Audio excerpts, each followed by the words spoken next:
2014, reflecting on all of what continues to happen, I do believe that we are at a tipping point in terms of what is happening. I was reading a commentary in the papers over the weekend, and somebody was saying, boy, some people wish this thing would go away, that it would be a 9-day wonder, but it's not going away. I think I sent something to you over the weekend by this gentleman in terms of the implications with the involvement of the FBI. You said it earlier. The government announced that the FBI would be involved, but you said, well, it's not really so. They invited themselves in because anything that has to do with their money, they are going to invite themselves in terms of what is happening. So we continue to declare and to pray in terms of that situation, that justice truly be done, not only for Mr. Bolt, but for everybody who was fraudulently, what is the word in law? Fraudulently taken, fraudulently or scammed. Fraudulently scammed. I'm just listening to you. Like, fraudulently scammed. I'm just watching you give birth. No, but so soon after your birthday. You understand? You have lots of things to tell us, though, in a person. It was a wonderful time. It was in terms of my birthday. Yeah. It was wonderful, but and it was very deja vu in terms of what happened on my birthday with family and with my spiritual father. I linked up with my spiritual father. It was a pleasant surprise for me. Hold on a minute. I don't think I've ever heard you spoken about a living spiritual father. Yeah, man. He's there. He's there. 76. Somebody when I became a believer a long time ago. Yeah.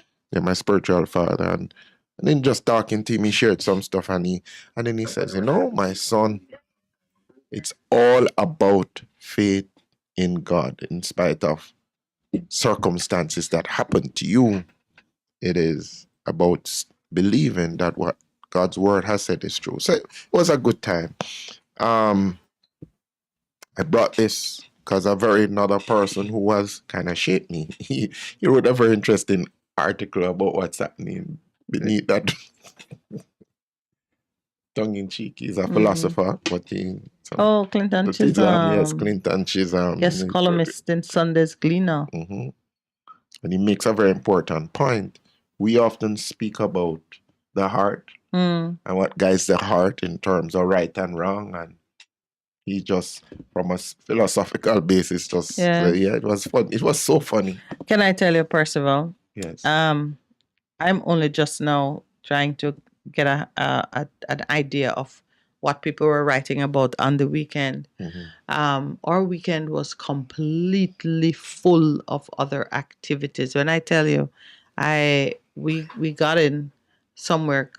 I mean, we retired after 11 last night.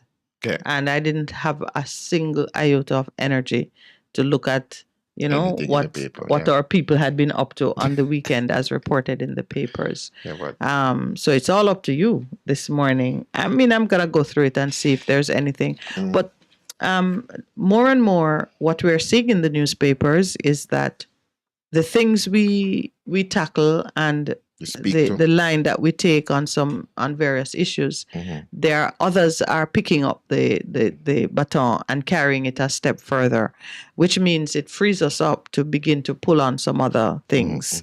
And so I believe that that's what we need to do. We certainly don't want to be among those who keep trashing over the same issue, not adding value, while others things are spoiling for attention.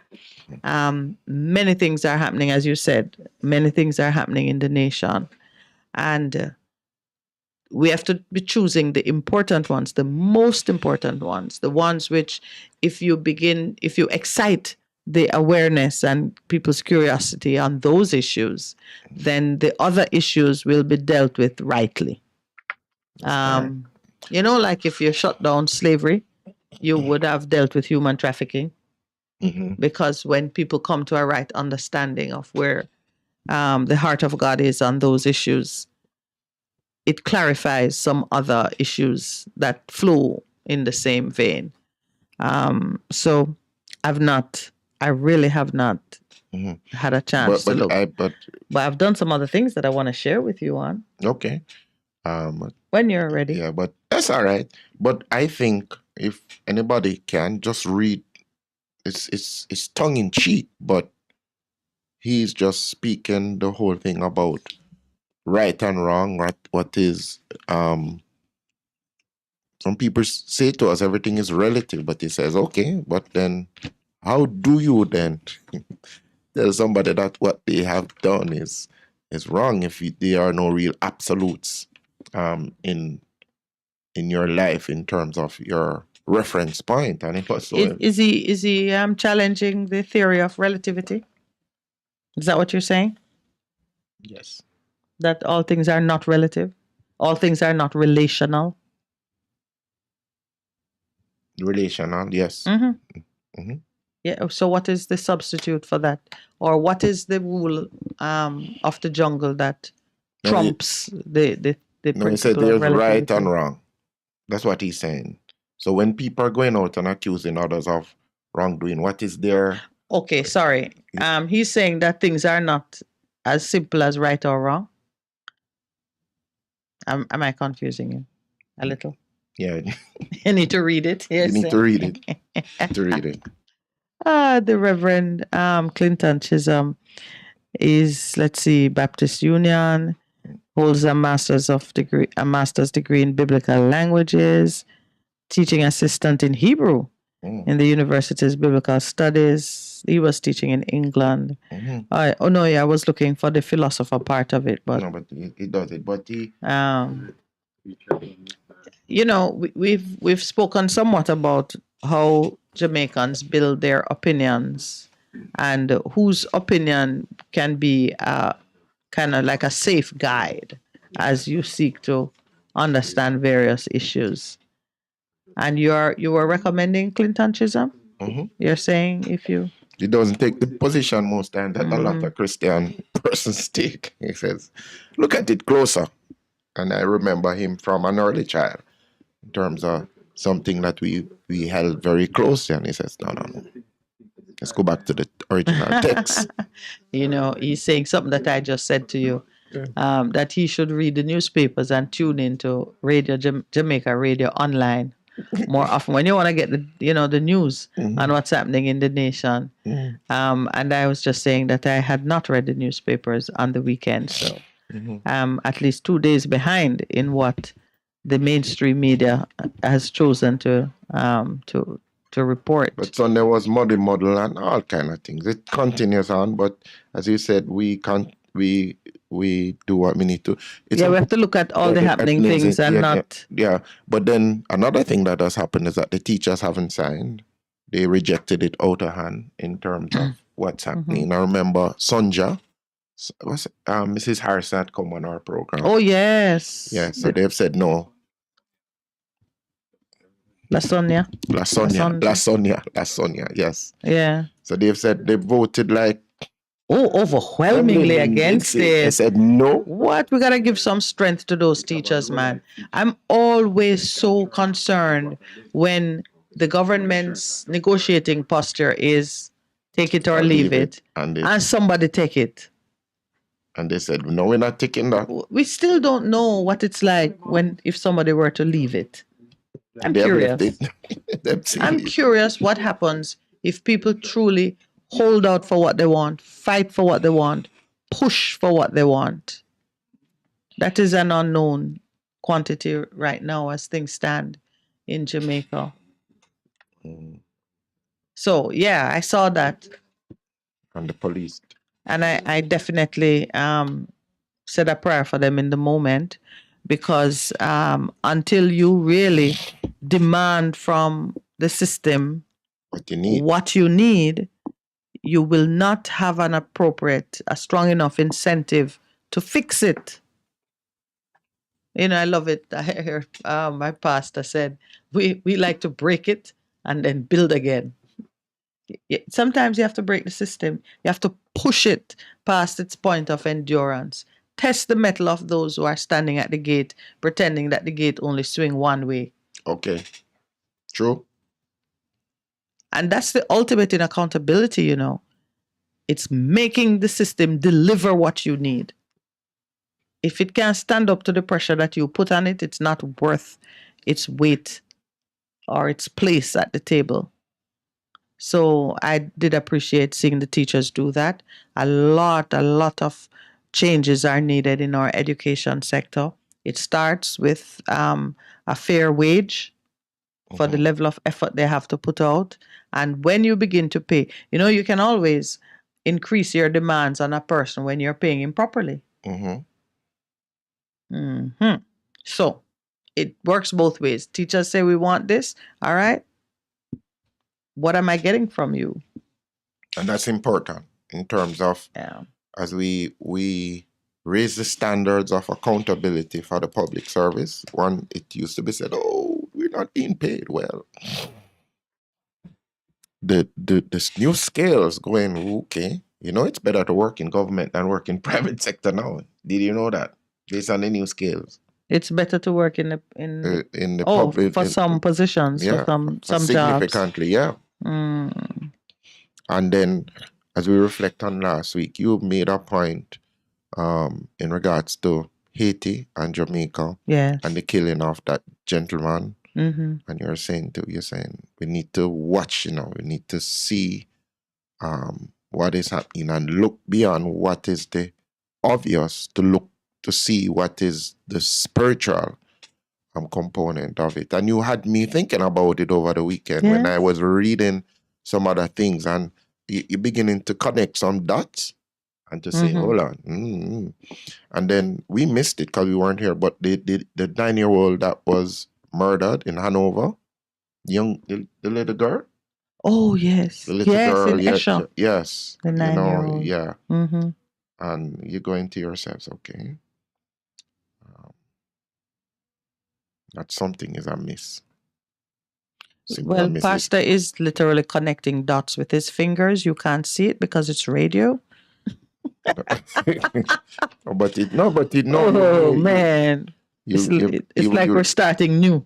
And then something that we missed also in the week I was just going through was where this old lady in I think it's Meadowbrook, gunmen came, shut up her house, set it on fire. What?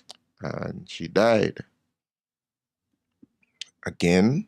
We did miss that. Where did that happen? Which community is that? It's in Meadowbrook area, because you know there's something that's happening, that a lot of the persons who live in these areas are retired older persons. And some of them have been complaining because, you know, people want properties. So they go and... Retired, but they target those people in those areas, so they want the property, and they're saying no. Lowell is messing with you. Lowell want to know if they're retired from being old. Retired older persons. No, but people rather than older persons who are retired. But people can retire, not be old, you know that. I know. Yes, but that's why you put it the other way around. Yeah. Where so what happened? It caused me to begin to think, because I've heard about it, where what happens in a lot of these communities, these persons, they live alone, they don't have anybody, their properties are there, and probably somebody wants that for development, so they target them, and they say no, yeah, and I was wondering, why would gunmen come? Why would gunmen come? Say, shoot up the house and then set it on fire to clear the land. That is part of the clear, hold, and build. Yeah, I remember. But we saw it downtown. Yeah. We saw arsonists burning out a section of a community. And it is inexplicable, except that you want to drive the people out. Yeah. And then when you tie that with the characteristics of some people who are buying up downtown. Yes. Not only downtown, but the build up already. Yes. Every area that. Yeah. And you know, we were promised by our Minister of National Security that they were going to take a stern look at these real estate developers who that was said in the seem to have unexplained wealth. Yeah. And then it just fizzled out. Yeah, but you made it. So here's the dots I'm connecting. The architect that was murdered. Murdered, yes. Yes, and the way and the way that lady lost her life. Gunmen come, shoot up the house, set the place on fire. Only our child remains. Turnbridge, yeah. Meadowbrook. So we just have to, I'm not going to say take sleep and mark it. We just have to become aware of what is happening and really now begin to, as people of God, begin to act and do because of our confidence, trust in the God of the universe, who we say is very much interested in what is happening to the people of this nation. Because God's heart has not turned away from those people who are helpless and vulnerable and orphans in our society. That is what true religion is about, according to James. And we see that theme throughout Scripture, from beginning to the end. His heart is for the vulnerable and the powerless in our society. Wake up, people. That is what this kingdom is about. We have to wake up to those realities and begin to act in our communities. And you know that it's we same one who have to bring the change into effect. Yeah. So yeah, you may be asking, how am I going to offer any kind of challenge to the power of the gunman or the terror of the gunman? That just made me want to read Psalm 91. Because you must know that there are certain things which are promised to us when we step into the battle in defense of the dominion power that we have, or exercising the authority that we have. There are some things that are promised to us. We were talking about, I don't remember if you were a part of that conversation, but Joshua 1 verse 9, which you have claimed as your personal scripture. Yes, one of them, yes. In which case, I know you can recite it in your sleep. We're talking about it, and it's a scripture that the idea of something called good courage has always just teased my mind. Why would anyone require good courage? First, I said I did not know that there are different qualities of courage. Yes, there are. I just thought you're courageous. But when God himself is telling you to be of good courage, it means you're facing some challenges that are oversized. It means that just your normal, regular, get up in the morning, face some adverse circumstances kind of courage is not what you need. The things that are facing you require that you dig deeper. And it just made me think about what's happening in Jamaica and how deep we need to dig. And I look too at the people that Joshua had to lead at the time when he was being commanded to be of good courage and to, be not dismayed. And I realized that just like how Jamaica is still, the descendants of a enslaved population, so it was. Joshua had some people who the last thing they remember was the stories of slavery, of not having land, of not having control of your resources, your labor, your time, of being told what to do, getting your food from the big house, just being demeaned into a powerless position. A lot of us in Jamaica feel that way. We feel like the opportunities such as exist are being totally taken up by other people. We don't see a place for us in the economy, whatever position we're able to scratch out. it's vulnerable because it can so easily be taken from us. We have to live day by day and see Pharaoh getting fatter and stronger. And even when things happen that might be, the trigger for a change, we're not quite sure what to do, how to take advantage of this crack in the armor. And you're looking at it and really thinking that I'm not up to it. It's beyond me.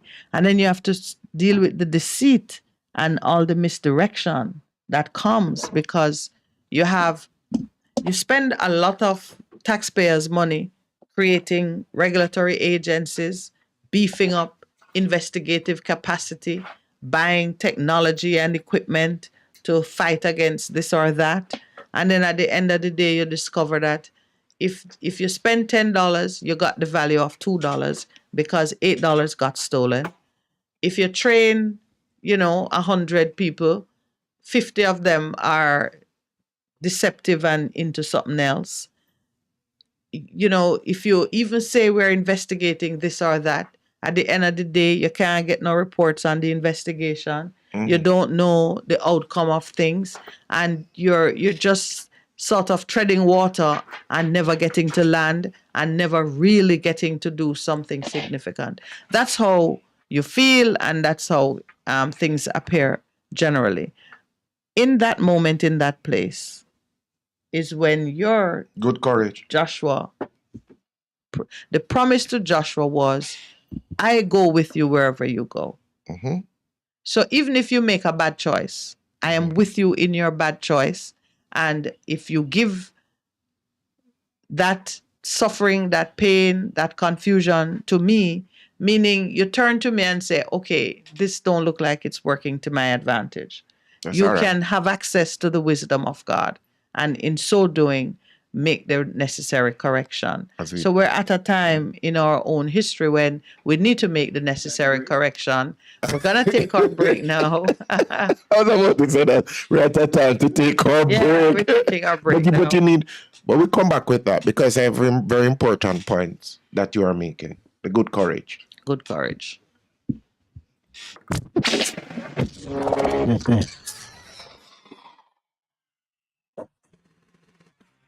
You're simply the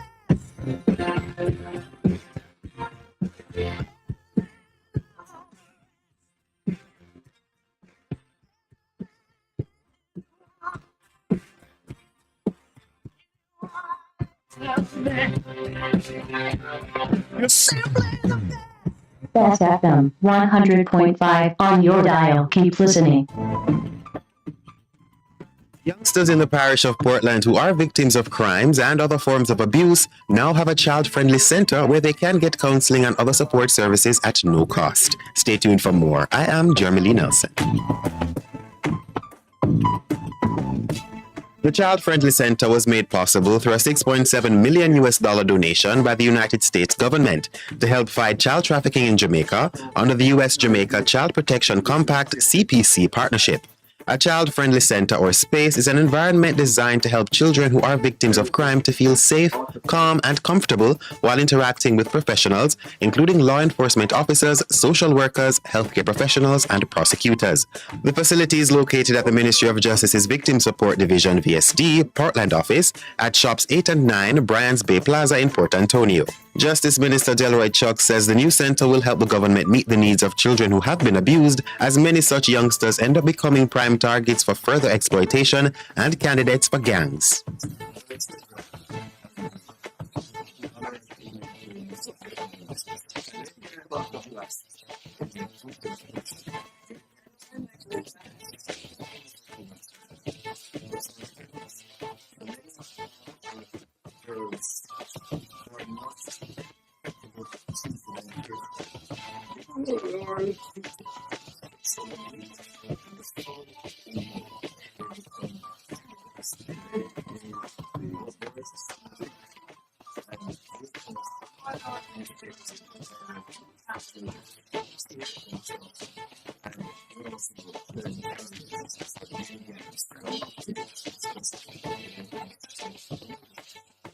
Minister Chuck adds that the center will also play a critical role in helping children address the various types of trauma and challenges that they face in various areas of the country.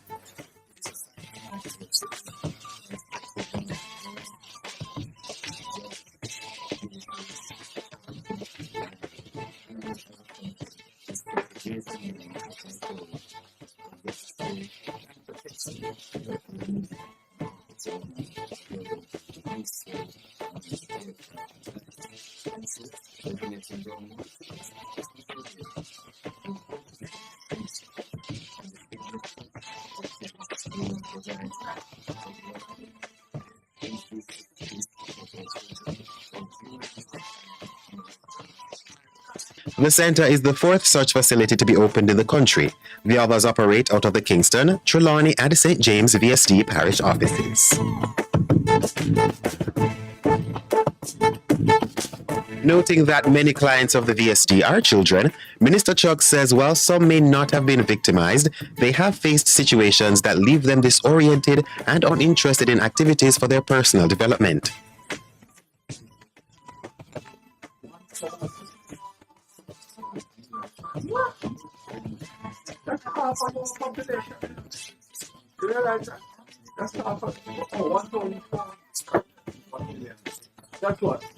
Meanwhile, U.S. Ambassador to Jamaica, N. Nick Perry, echoed the notion that the center will be worthwhile for children who have experienced trauma and related challenges.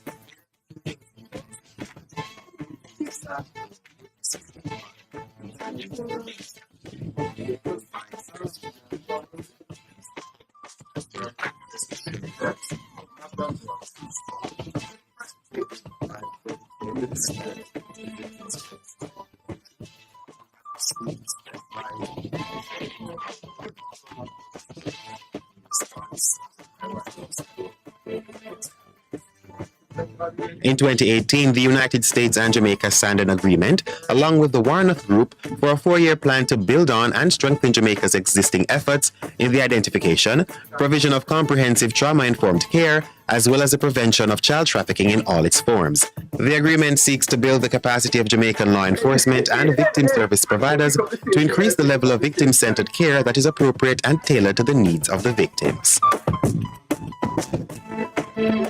And that's it for this feature. For more information on the services of the Victim Services Division, call 876-946-0663 or send an email to vsd@moj.gov.jm.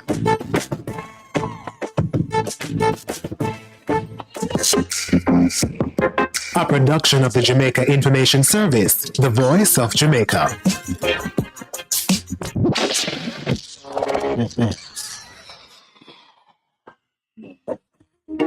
Business owners, what do you want our listeners to know about your business? Check out the Business Spotlight every Thursday at 11:15 a.m. inside Lifted with Darren Chosen Smith, catering to all your advertising needs. Call our sales and marketing department now at 876-276-5072 or 876-887-0800 or visit us at 4 East Bloomsbury Road off Hadley Park Road. That's the Business Spotlight right here on Best 100 FM.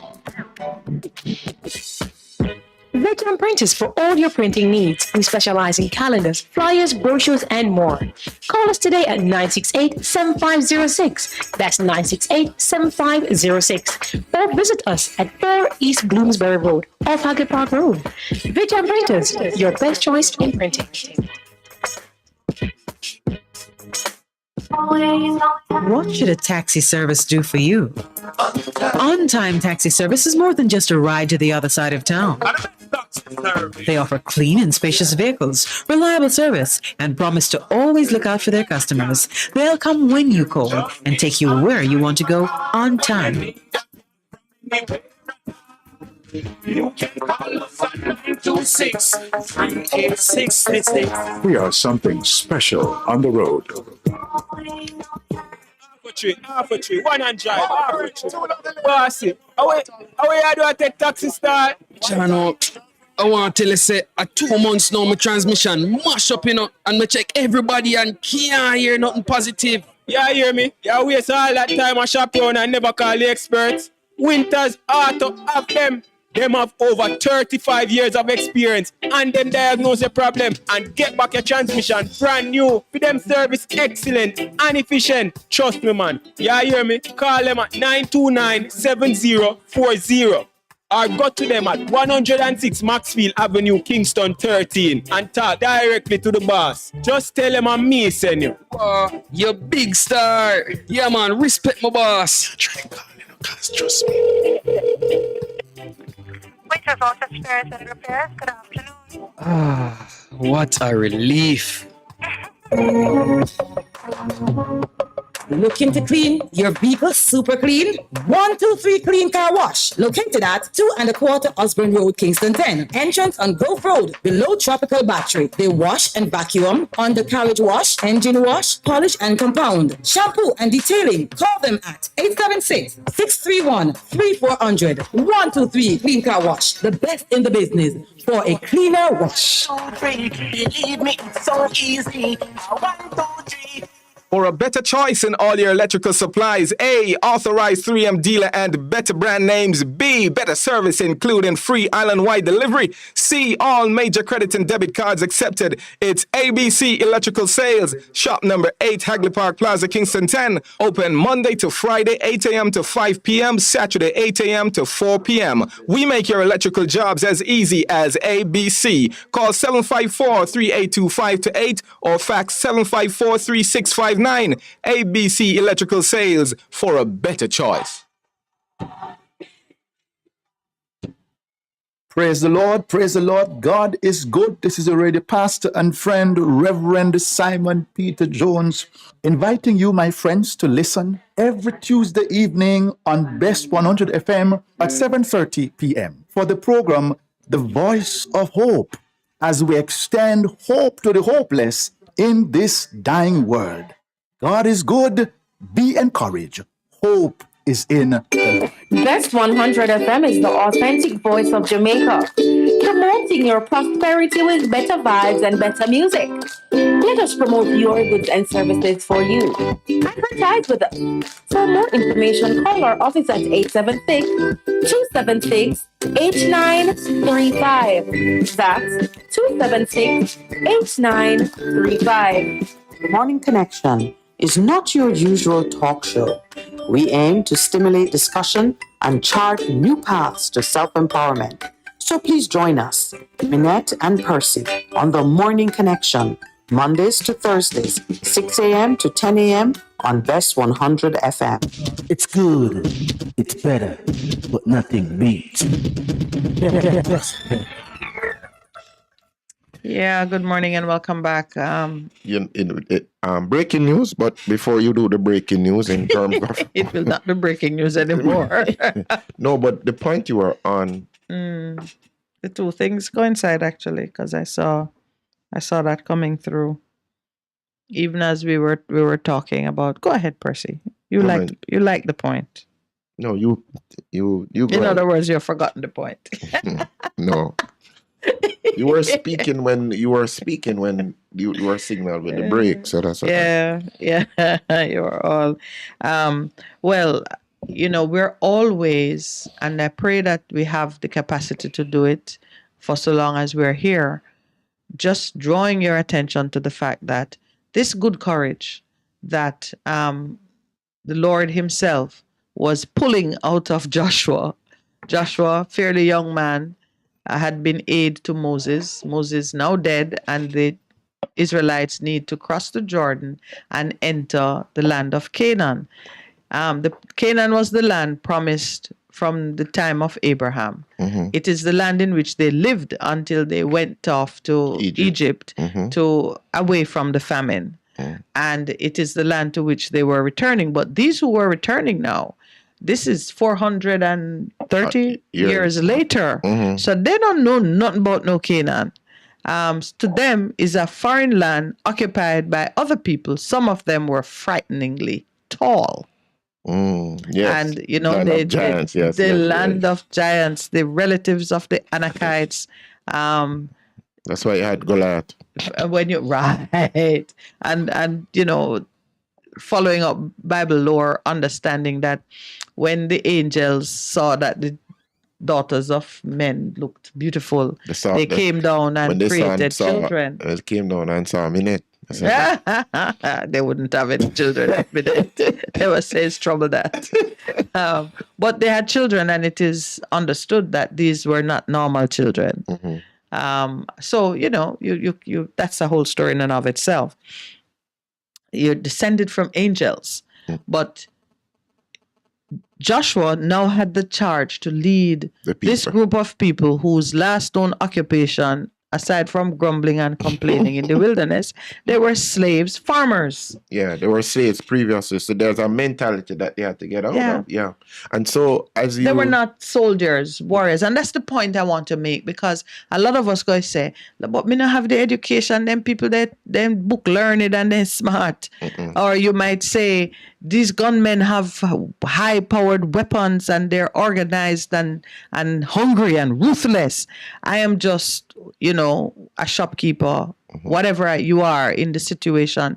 To my sister out there in Angel's Estate, who is under assault all the time from the party people who make noise. You may think I'm just one person living here who have a strong objection to this type of behavior. Well, let me tell you, if you stay in that place, seeing only the weaknesses, you will be overcome. But this is where Joshua 1, verse 9 is important. And I'm going to give it to persons from... Oh, you're doing different translations. Yeah, so the first one which is you... the one that it says, be of good courage. You never understood. King James. Have I not commanded you? Be strong enough, of good courage. Be not afraid, neither be thou dismayed. For the Lord thy God is with you, whithersoever thou goest. The Amplified, look what it says. Have I not commanded you? Be strong and courageous. Do not be terrified or dismayed, intimidated. For the Lord your God is with you wherever you go. I like the thing. Because what? Intimidated. Yes. When we talk about the gunmen and those, them come, that is what they use to intimidate or you. Or the people with their noise who let the police manipulate the police and have their connections. And you're just one person thinking that for sure they're going to throw something into my house and so on and so forth. You feel intimidated. You have another version. Have I not ordered you? This is interesting, This is in the complete Jewish. Be strong, be bold. So don't be afraid or downhearted, because Adonai, your God, is with you wherever you go. And it's interesting. Adonai is the one who is the fighter manifestation of the Godhead. Because you have Jehovah Jireh, Jehovah Rapha. Yes. Adonai. Just like how we were talking about the different expressions of the Spirit of God, and we went into the might of God. Adonai. Force. Might of God. Yeah.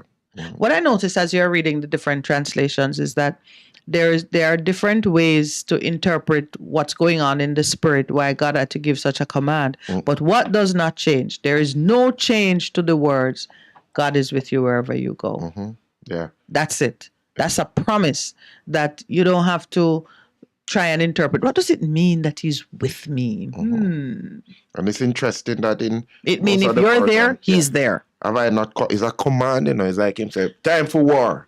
Yeah, but come. I always imagine, why was it necessary for a command to be given? We who operate under authority, we understand that when a command is given, you don't have to try and rationalize it, interpret it. It means get up and move. Obedience is the automatic response to a command when you are under authority. Yes. That's why even the centurion said to Jesus, speak the word and my servant will be healed, because like you, I am a man under authority. I say a word, it is done.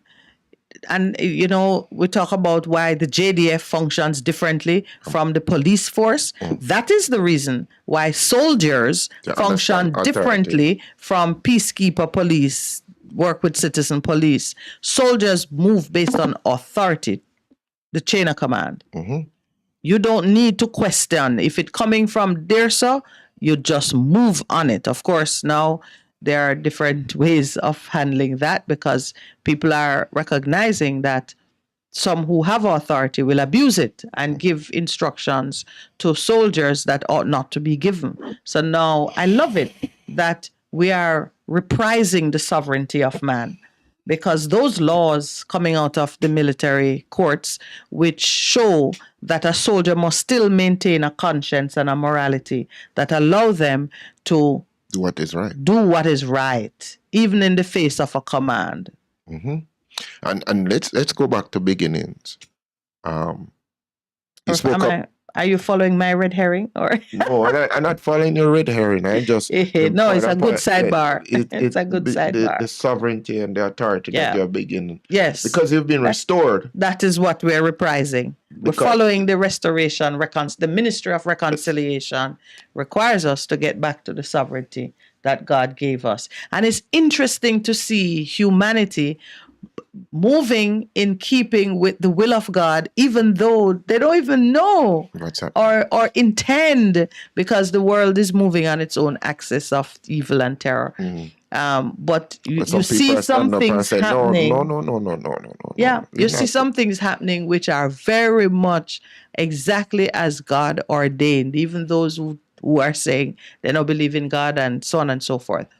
We have been reprising the sovereignty of man by insisting and finding ways to ensure that men understand and maintain integrity.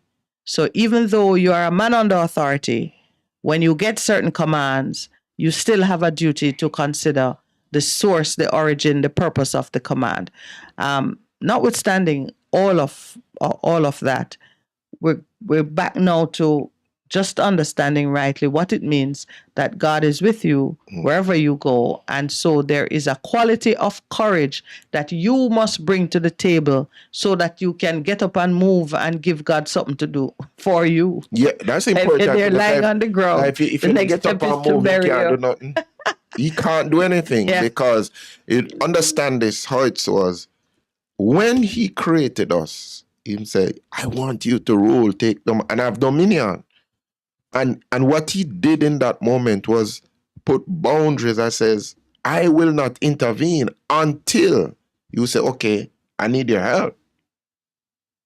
I need your help. This one look bigger. And we see that in terms of scripture, Chronicles 2:20, different points in time when they says, these people look bigger than us, but based on the word you give, we are going to use those instructions to defeat him, like a David when he saw the giant. And him say, you come to me, but I come to you in the name of our God, who is going to give you my flesh today. You think you're going to eat my flesh? Yeah, now work that way. And it is the courage, the good courage that David had to withstand and to overcome when everybody else was cowering in fear. Whenever David's name is called in the Goliath context, it always, I'm always reminded that David's good courage came in part from the great offense he took that the might of his God was being challenged. That's what it was. And there are times when what will really give you courage, good courage, mindless courage, blind courage, whatever it is your soul being stirred up by the injustice, the inequities, the things that are happening which are causing pain and trauma elsewhere. Like you come in this morning and you say, I read about a senior citizen whose house was set on fire and shut up and even caused her to die. And I recognize that it is coming from a spirit that is challenging my faith, my belief that God is in control of what's happening in Jamaica. Now, if you get really steamed up about it and decide that you are bringing a challenge to these forces, you're not even thinking anymore about what of Percy. And I think of most of the guys who have taken on. Yes, it comes from that. It comes from that place. Yes. I was reading about. I'm just trying to remember which African country it is, but this guy was leader of the opposition when he was murdered. They're just now getting, in fact, his murder. So what he did, I think he was a school teacher too, leading the opposition party at a time when the ruling party authoritarian and doing them thing to authoritarian regime. I'm trying to remember which country you're saying, Lowell. Steve Biko. No. It's recently. It's in recent times, because they're just now getting to have democratic elections again. It's the usual case of a strong man taking power and promising that he was just gonna calm things down and then have elections. And then had it for years and years. Wouldn't let it go and began to make changes to entrench himself more firmly, which is what normally happens. That is the course of the devil, which is what normally happens. We're talking politics, but it's very spiritual because that is how it works.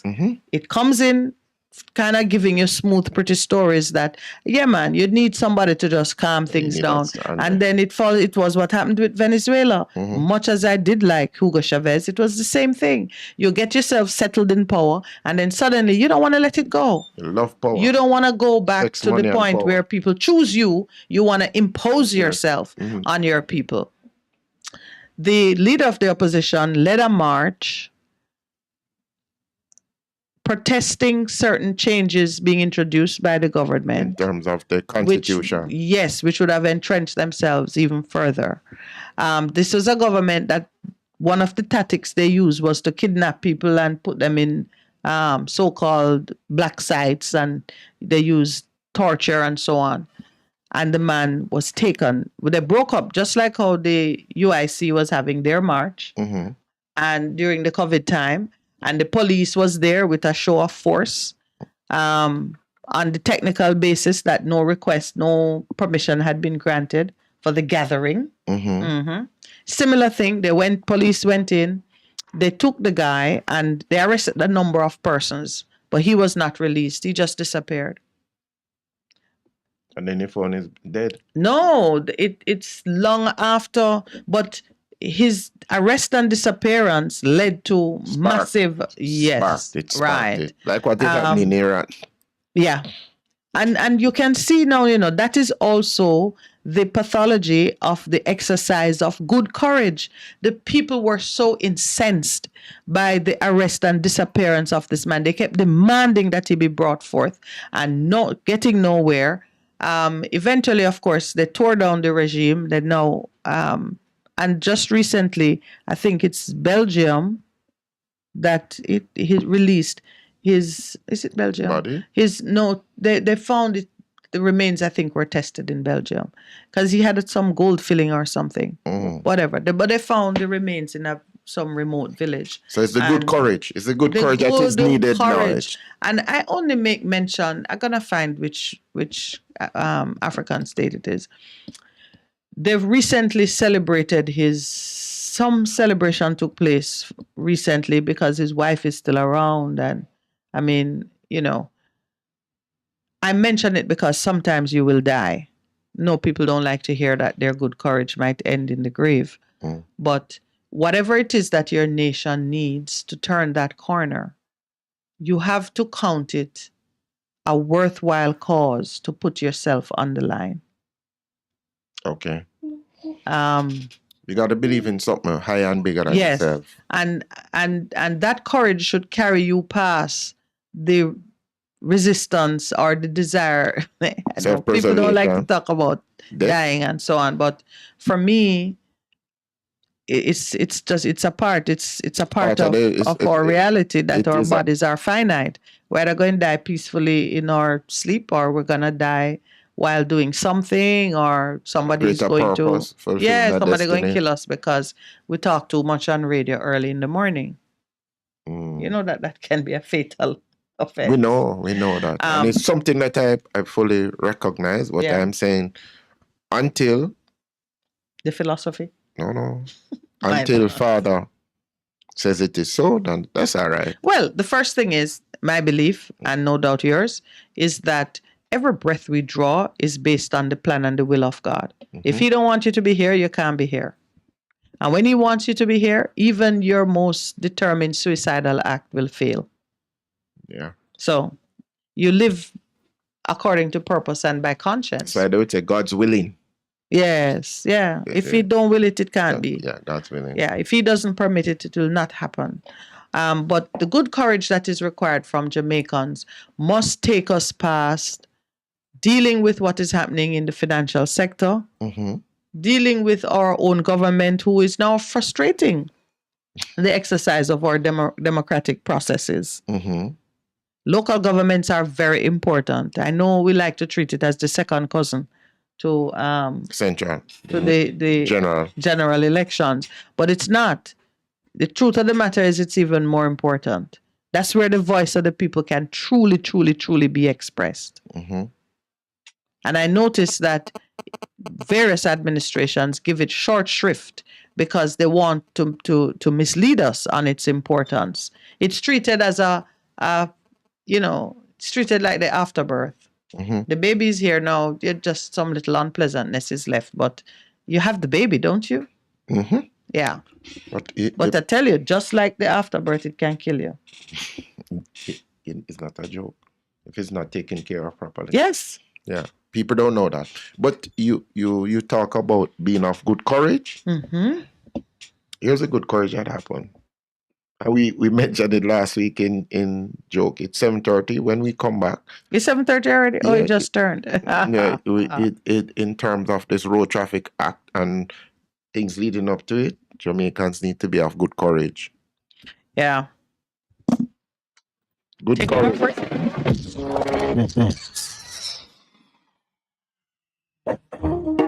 Business owners, what do you want our listeners to know about your business? Check out the Business Spotlight every Thursday at 11:15 a.m. inside Lifted with Darren Chosen Smith, catering to all your advertising needs. Call our sales and marketing department now at 876-276-5072 or 876-887-0800 or visit us at 4 East Bloomsbury Road off Hadley Park Road. That's the Business Spotlight right here on Best 100 FM.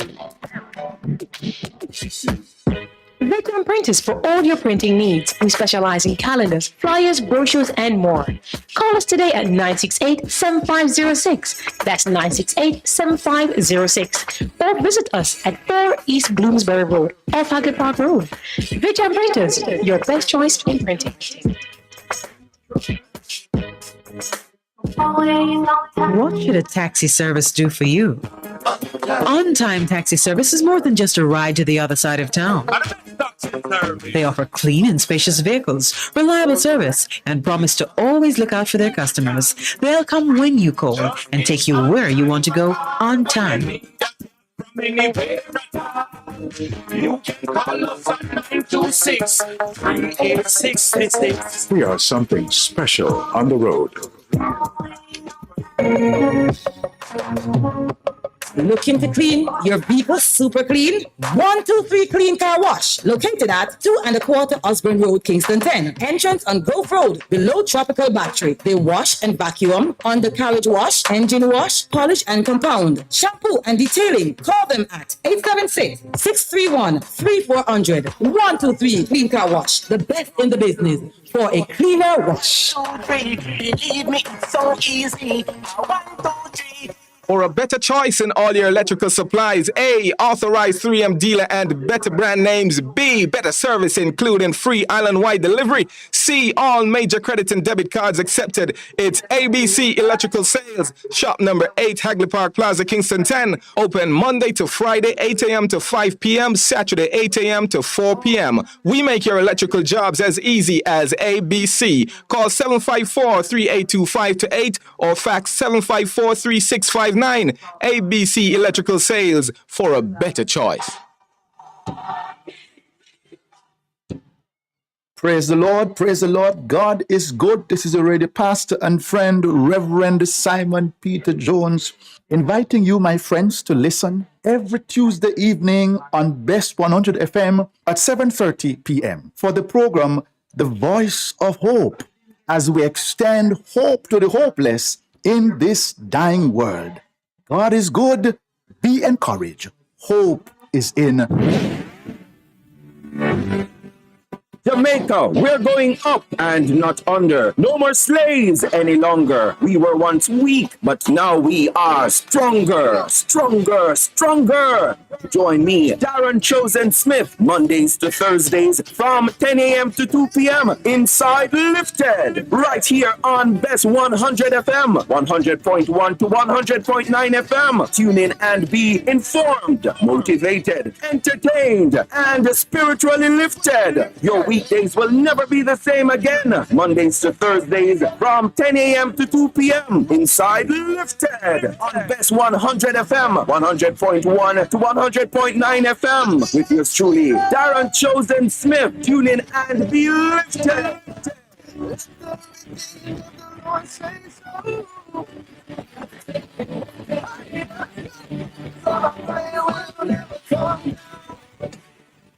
Best 100 FM is the authentic voice of Jamaica, promoting your prosperity with better vibes and better music. Let us promote your goods and services for you.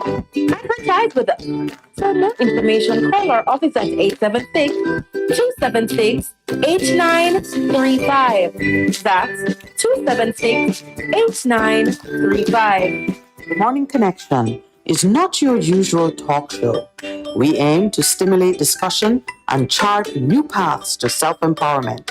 So please join us, Minette and Percy, on the Morning Connection, Mondays to Thursdays, 6 a.m. to 10 a.m. on Best 100 FM. It's good. It's better. But nothing beats. Come back. Yes, as you were going out, you haven't been in the paper because you were on your adventures or your capers over the weekend. Yes. So don't you love what little I shared with you? Yes, no man. But you are discovering a lot of things about Jamaica, and it's one of the reasons why you hear the government saying the church ain't for. They might give it that seat in their authority to the church because they recognize the power that the church have. But I don't think we recognize fully as church people how we can really pressure and get the government to do right according to its people. I've known of pastors in my life and says, politician can come, but it's both are not coming. So I'm not going to favor one side over the other. Some people say, oh, me no want no politician on my church. If you want to come and sit down. Yes, but don't tell us who you are. Yeah, just come and sit down and enjoy yourself. But this is our politics. Well, one of the unpleasant realities of our local politics is that politicians feel that wherever they go, they need to speak. Yeah. You can't just have a politician in your service and he's not. Like when they reported on the launch of Reggae Month at your church, I thought Minister Babsy Grange did the sermon. Because the newspaper coverage was just all about what she said. And she was speaking in a church or at a church, I don't know. But so they can't resist the microphone, and when they're in a room, it means that, pastors and politicians are the same thing with the microphone. Lord, Percy, you take it out of my mouth. I was going to say to you, pastors have that feeling too. I never can. And somebody tell me that's good on sit up. Wherever two or three are gathered, and a pastor is included. And then go to another church and a pastor. Come say something, man. I said, no, it's all right. Yeah. Just come to sit down. What I did on the weekend, and I mean, this was just an amazing event. A friend of ours that we met at one of our conferences in South Africa. He's Jamaican, so Jamaicans meeting up a foreign, which is the best place to meet Jamaicans sometimes. And, we were of some service to him. He has an overseas charity that does work in Jamaica, but he had always wanted to have the charity established in Jamaica. And, long and short of it, we got him sorted out. So 2 things were happening. On this weekend, he was having the dedication of the newly registered now Jamaican charities that he has set up. I must get him to come talk to us one of these days. So he was having that dedicated, and he was also hosting the award ceremony for his 100 Scripture Club, and an education-based initiative that he runs. COVID 2020, they were not able to do it. 2021, they were not able to do it. So the award for 2022 was taking place this weekend gone, and he was also going to deliver the awards for 2020 and 2021. Oh, wow. So I would have put enough people come. Oh, yes. So he invited Loyal and myself, me to do the hosting, the MC work. And he wanted Loyal to put his production skills to work to just kind of get the... Right. Well, as it turns out, when we went, Loyal had it easy because the bishop for the overall area brought his IT team, and let me tell you, they were on point. Tell me about it, because that's what COVID did for a lot of churches. Got everybody to be a TV station. It pulled a lot of the young people who had those skills, and if you were wise enough as a bishop, come on, don't just do the thing. Yes, well, his team is external. Yes. There's a firm that covers this thing. Yes. They came with their high-end equipment and them set up them tripods, and Lowell never had to open up his car at all. But technology didn't replace me, so I still had work to do. Chat GPT probably might do it too. But just being there and experiencing the excellence of the hospitality and seeing the different age groups represented in the church family was something else. It gave me such hope. Such hope. This was taking place in Trelawney, near to Saltmarsh, and the family of churches, and I did not know that the Church of God of Prophecy was such a huge family in Jamaica. So, wow. Big shout out to Judah Headlam. So who I know now is I met Bishop Pearson. You know Bishop Pearson? Probably in the scheme of things. Pearson. You meet so much people in this life. But anyway, Lambert Pearson, I think his name is. Anyway, Bishop was there. He was the senior man on the spot. A husband and wife team are the pastors for the church. Yes. Pastor Purville. Name so. Yes. And what was amazing, when we got there early in the morning, and the pastors were on point, on location, getting the building ready. So they were carrying, Pastor Purville was carrying chairs. That is a woman after my own heart. Taking chairs out of their storage and getting the sanctuary set up. And the other Pastor Purville was the chef. Yes, man. Hey. Man of skills. Listen to me, man. I watched the two work like, just a synchronized team of the wife taking care of the building and the husband and take care of the kitchen. Yes, man. Oh, it was just a beautiful, beautiful day. But we're talking about local government, and you brought in the influence of the church. And I saw where we are. I saw where we have a hope of getting it right. And I also saw where the breakdown is taking place, and it's the same place. Yeah. Really. We looked at children from the one on the suckling babe, because the lady who was welcoming persons had her little one at her, on her bosom. Yeah. Yes. And we saw the suckling. We saw the toddlers running around. And let me tell you, I never heard one person speak harshly to a child. Okay. Nobody was making a fuss over the kids just running around. There was one, he looked like he's about 3. Every time he passed me, he gave me a sweeping, frowning look. It's like, why are you here? Who are you? And he reminded me of my niece's little one, Makeo. Good morning, Makeo. On your way to school, no doubt.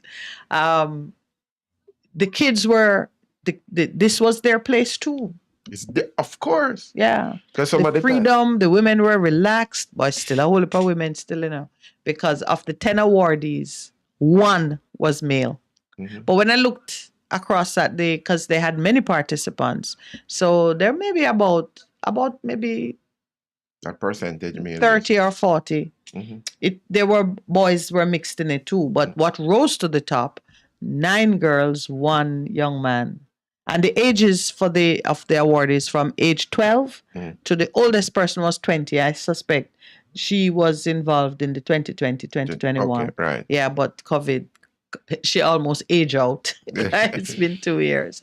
But it speaks to, as you said, there is hope. There's hope. I believe very strongly that in this time and season, the mission is beyond the walls of the church. It's in the communities. It's interacting. But the church in the community. No, but I'm saying, and that's why that's what you're saying is right, And I said, but it should be, and the church is in the community. Because that partnership. Yeah, but even though some of the times you are in a community, I've seen it, you are not au fait with what is happening in the community beyond your walls. And that's what I'm saying. We have to be even more so out there in the community instead of we come for this meeting and so on. Yeah, because everything happens. You need to say, something beginning to brew. Let's go to the church to bring about restoration. So, for example, this week, I think you and I talked about it on Thursday. This is, I want to say Justice Week, but it's not just justice. Let me. This is Restorative Justice Week. But hear this now. Look at this in the paper. We're gonna do an analysis here. The Ministry of Justice has taken out what looks like a full-page ad. Full-page ad in the Gleaner. It is on page B6. Go look at page B6. The biggest thing in the ad is Minister of Justice face. It's about the PR. Let us not fool ourselves. I tell them all. The biggest thing is a picture of the Honorable Delroy Chuck, Minister of Justice, as he looked 15 to 20 years ago. It's not even current. Yeah, here it is. We are supposed to be talking about, and you can tell, so I'm going to tell you. Let me read this advertisement for your advertorial because it's more than just. The biggest thing is a full-page ad, maybe about, there's a small column to the left that deals with the actual subject matter. And the big 3/4 of the page is taken up with Delroy Chuck's face, smiling. Then they are calling it restorative justice, but the restorative is in small print, and the justice is big, big, big in the middle. And the focus, is on restorative. It should be bigger, the bigger thing should be restorative. This and this should be in the same font. Yes. And then the date and the theme is stories of restoration. Everyone has a say, the RJ way. I don't know what stories they're going to be emphasizing, but it does look like, and I'm not decrying the need to promote and involve Jamaicans in the effort. Restorative justice is the only type of justice. Is at the heart of what's happening. Justice delivers nothing if people don't feel restored. That's correct. Because the righteousness that we're calling into being is one where people feel that they're back in right relationship with each other and with God. And Amen, it's a restorative process. Amen, sister. You just want me to shut up. Amen. I never said I'm going to take an offering. You're going to take an offering. If you keep saying that, I'm going to take an offering. Yeah, so there's a little thing about restorative justice. But this is the week of activities, and I was looking at the schedule of activities. So tomorrow, a national effort is religious services, Thanksgiving throughout every parish of Jamaica. And we saw that last week. Last week, yeah. Because in fact, all the different churches that they will be doing it, was highlighted. Yes. On Thursday last week. Yeah. And then RJ Pandikana. Public awareness sessions at all RJ centers. That's today. Today. But they make it sound like them have plenty centers. I think there's at least one now per parish, They're not established yet. That's the hope. That is prophetically speaking. And the one I know, there are several in Kingston though. Because don't they have one? They have one in Trenchtown. I saw something in Augusttown. Those are the two I know. And remember, which other ones you know? I'm not sure now, but we could always Google. But one of the things that they did, they signed a letter of undertaking with the umbrella organization for all churches, and the present chairman is the Catholic Archbishop Richards, and that was done like in October last year. So that to sign that churches using the churches as restorative centers and not the training of different individuals. And really now putting that into proper and immediate effect would have given them restorative centers all over the island. Yeah. That's not in effect though. No, but they're still working on it. We should probably ask them and see, because this is something that we really want in terms of people understanding that restorative justice is crucial before it escalates to another level. And we have in a lot of the things. So yeah, it might be useful, Percival, to speak with the chairman on the same group that you just spoke about. Yeah. On how they are seeking to get all church, all worship centers be designated restorative justice centers, so that all of Jamaica could be moving at the same pace in this direction. And it's good that the government embraces such a policy, but the government cannot be the one to implement. Government is the source of most of the injustice, but they have public funds which can be used to provide staff and services. When you bring all these churches into the mix as justice centers, there are some minimum facilities that you need to provide them, not the least of which would be internet access. Important. And a secretariat, photocopying capabilities, letter writing capabilities, so some kind of secretarial skill set. Yeah, real support, so persons can actually have access.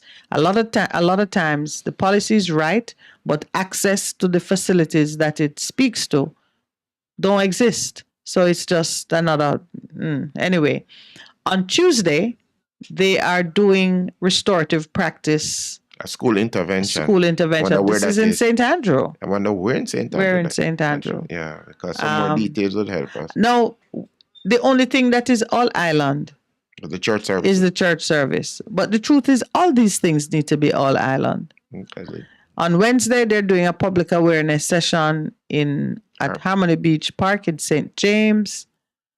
And on Thursday, facilitators have a cohort of persons in training who are going to be who will be graduating on the 9th, Thursday the 9th. And on Friday, they're having a conference in Kingston. So them not invite Percy as a justice of the peace. Are you invited to that conference? No. Do you receive information on it? Are you included in what they're doing? No, they're trying to improve that in terms of, soon get an email address that the justice of peace. Yeah. So anybody can look at it. Those are things like when you get a new job and they give you a key to the bathroom, a roll of toilet paper, a mug and a towel. That's the government of Jamaica. Oh, you're calling your initial phases? No, I've never worked with government that way, but I've been in government offices and see people with mug, and I see towel, and I see them with the key and taking out their toilet paper. I've seen that at the Supreme Court, actually. But I'm just kind of tongue-in-cheek saying, when you take a job in the private sector or you're appointed to something, there's a little kit that you get that's set up and waiting on you. Emails that's not a new invention. But they're just starting to do it now. They're just doing that. Yeah, and they're doing Restorative Justice Week. And you sitting here as a new JP, you would think that they would make sure that the new JPs are fully integrated into their planning. Is it that they send something to you and you not get it, or I'll have to just you're off? Huh? You're gonna check? You should check, Percy, because let me tell you, if we are doing something like Restorative Justice Week, and the same justices of the peace that the Minister of Justice is calling on to be all things to all men in the resolution of social ills, if they are not integrated into the heart of it, is complete foolishness. It's another hype. Mind you, we know that already, because from I see the half page of picture, the 3/4 page of Delroy Chuck, I know that this is more PR than substance. I'm really hoping that for a lot of things it moves beyond just PR, because that is what is the bane of this government. It's too much PR, man. But Percival, you who like to talk about the Machiavellian principles, going after the appearance of good or virtue rather than the actual substance of it, you can see through this one. Yeah, I'm trying. Because you're a JP, I mean, know that you're not careless with your how you treat with your more and more these days. But your correspondence and your obligations. Yeah. Just go back to the parish council election and the Road Traffic Act. Let's do it as we come up to the thing. We're coming up to the 8 o'clock break. You made the point that this parish council election is so vital to be held, because you, as you have said, it acts as a valve in the body politic in terms of allowing for expression of how people are feeling. And then you also made the point, which was personal to you, in terms of an application. My Borough Bridge experience. And says, parish local government is not about just it being local, meaning the people don't have any sense, but it is. Did I say that? No, because the local in terms of local meaning common, not have any impact. Unsophisticated. The big deal is the general election. You're right. I may have called it the afterbirth. Yeah. But you said that if somebody who understand the local issues, because you see your thing went all the way up to NAA, no? Yeah. I have a letter signed by, I think, Mr. Patrick Rose. So you have to lick down. So you have to basically lick down the bill in order to do what they're asking you to do.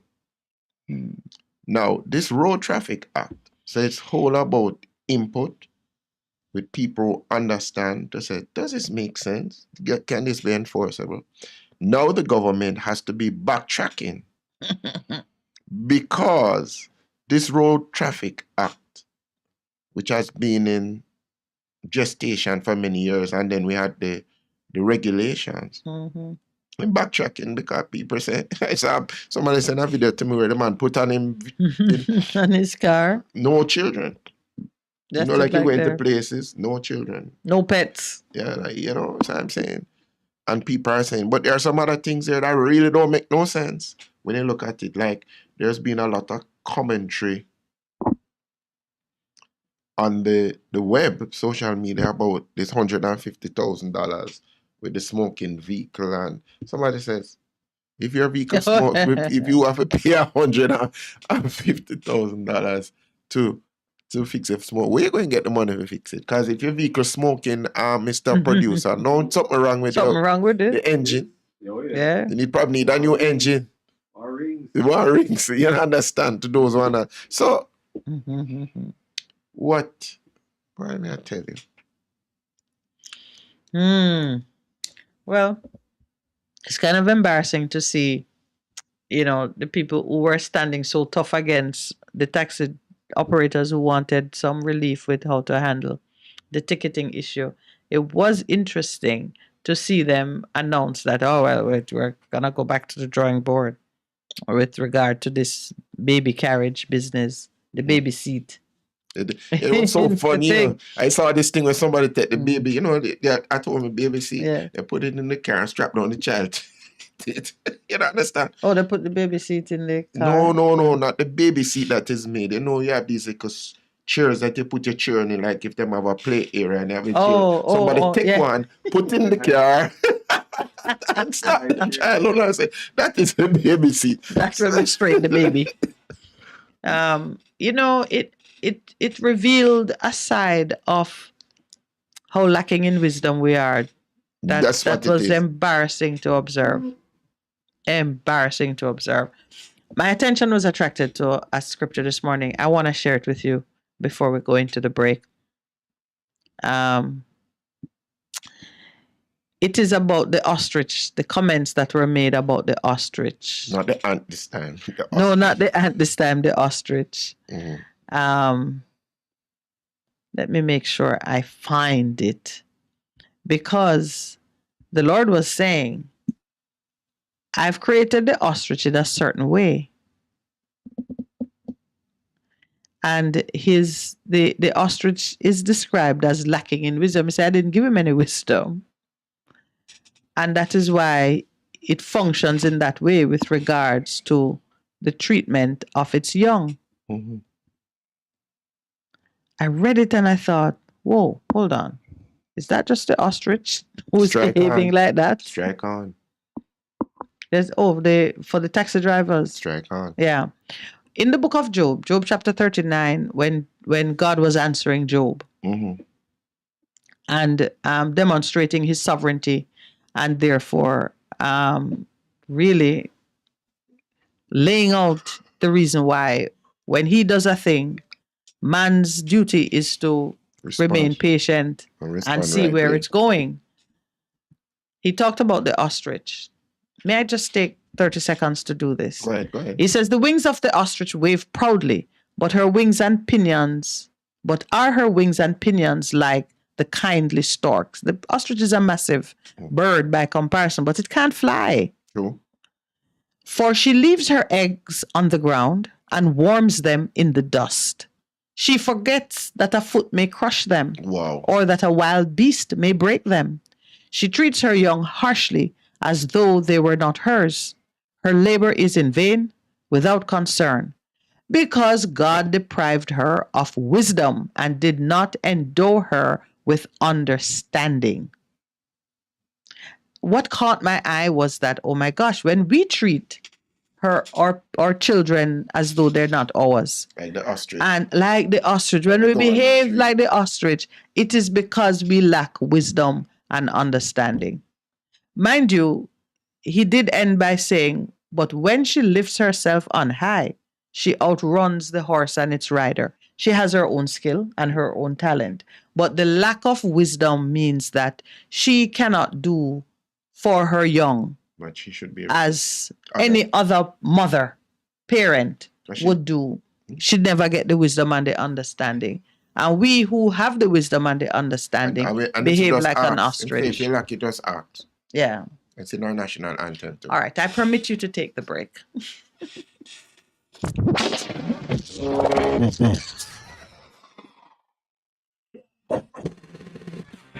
You're simply the best.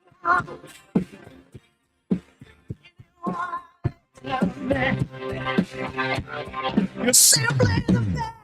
Best FM 100.5 on your dial. Keep listening. Hello, I'm Emily Thomas with the BBC News. Turkey says a second earthquake has hit the same region where an earlier pre-dawn quake killed at least 1,500 people. A huge rescue operation is underway in bitter winter weather across much of southern Turkey and northwestern Syria. The Turkish President Recep Tayyip Erdogan said thousands were taking part in the rescue work. The state authorities have taken immediate action since the earthquake. The armed forces and others with experience of disaster management have been called onto duty. We are prioritizing search and rescue efforts. Currently, 9,000 personnel are taking part in this work. With more details, here's Mike Thompson. Even before the second earthquake struck, the Turkish president, Recep Tayyip Erdogan, had described the tragedy as his country's largest disaster since a quake in eastern Turkey in 1939. Casualty numbers from today's second quake are still unclear, but in Turkey, at least 900 died in the first quake and 5,000 had been injured. Hundreds have also been killed in war-torn northern Syria, with dozens of fatalities reported in both government-controlled and rebel-held areas.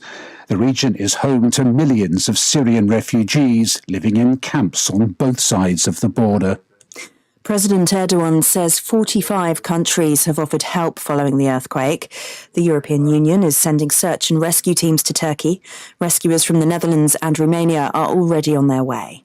France, Germany, Israel and the United States are among other countries offering assistance. NATO is mobilizing support, and Vladimir Putin says Russia is also offering help. Beijing has acknowledged that a balloon spotted flying over Latin America is from China. A similar balloon that flew across the United States was shot down by the US Air Force over the sea on Saturday. Navy divers are searching for the wreckage. Steve McDonnell reports. Beijing's explanation for why a second Chinese high-altitude balloon has ended up in Latin America is basically the same as that for the device, which has now been shot down by the US Air Force. Foreign Ministry spokesperson Mao Ning said the balloon, spotted by Colombian officials, had only limited maneuverability and had been accidentally blown off course. The Pentagon said the second Chinese balloon had also been used for spying, but according to the Chinese government, both balloons were civilian research vessels. The Israeli army says it's killed several Palestinian militants during a raid on a refugee camp in Jericho in the occupied West Bank. Details are still unclear, but the local Palestinian governor said 5 people were believed to have been shot dead. Israel says the operation was aimed at arresting members of the militant group Hamas involved in a failed gun attack on an Israeli restaurant near Jericho last month. BBC News. Human Rights Watch has warned of an escalation of tension between Tutsi and Hutu communities in eastern Congo as a result of fighting involving a militia Rwanda is accused of backing. It says the M23 armed group has carried out summary executions and forced recruitment of civilians. Here's Will Ross. As the Rwandan-backed M23 militia continues its offensive in eastern Congo, Human Rights Watch says it's leaving behind a growing trail of war crimes. It's found evidence that during an attack in Kishishe, the largely Tutsi militia killed civilians and then ordered people who'd been recruited by force to bury the dead, including some of their own relatives. The rights group says Rwandan officials could be found complicit in M23 war crimes, and it's called on the international community to suspend all military support to Rwanda.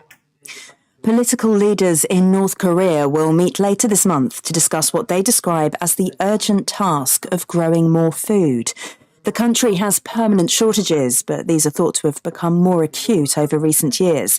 There are reports that prices for basic food items such as rice, pork and cooking oil have risen sharply in recent months. Israel's ambassador to Zambia has had her phone and diplomatic passport stolen in front of her bodyguards while in the capital, Lusaka. Ofra Fahi was crossing the street when a car pulled up alongside her. The occupants grabbed her bag, causing her to fall to the floor. She sustained minor injuries and has been treated at a local clinic. Police in India have arrested 2 men accused of falsely offering jobs to 28 people they allegedly tricked into counting trains for a month. The victims paid thousands of dollars to secure what they thought was a role with Indian Railways. They'd been told this was part of their training to be ticket examiners, clerks, or traffic assistants. That's the latest world news from the BBC with me, Emily Thomas.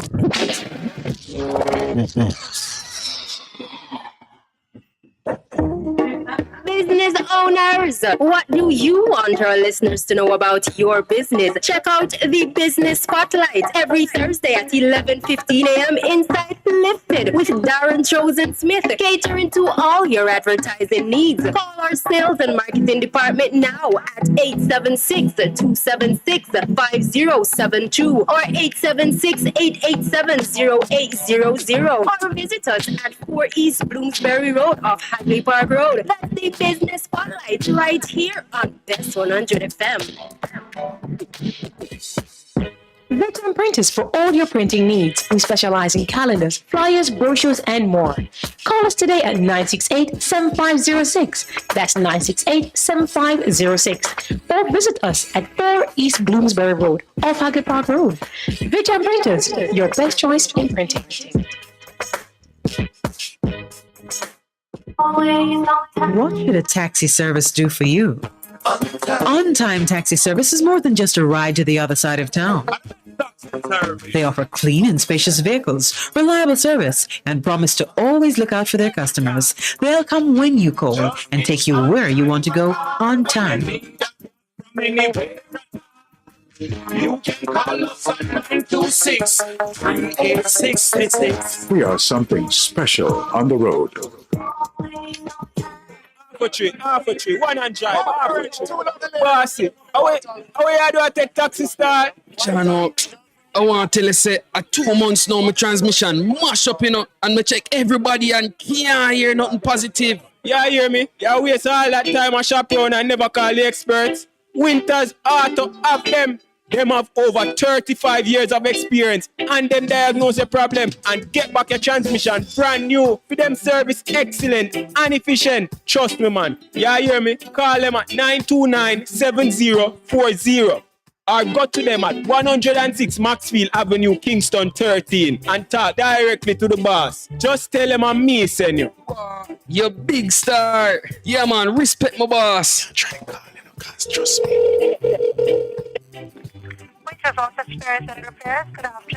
Ah, what a relief. Looking to clean your vehicle super clean?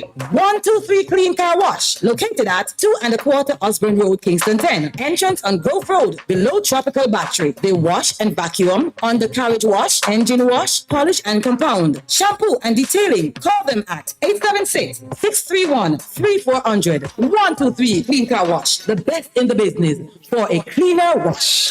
Believe me, it's so easy. 1, 2, 3.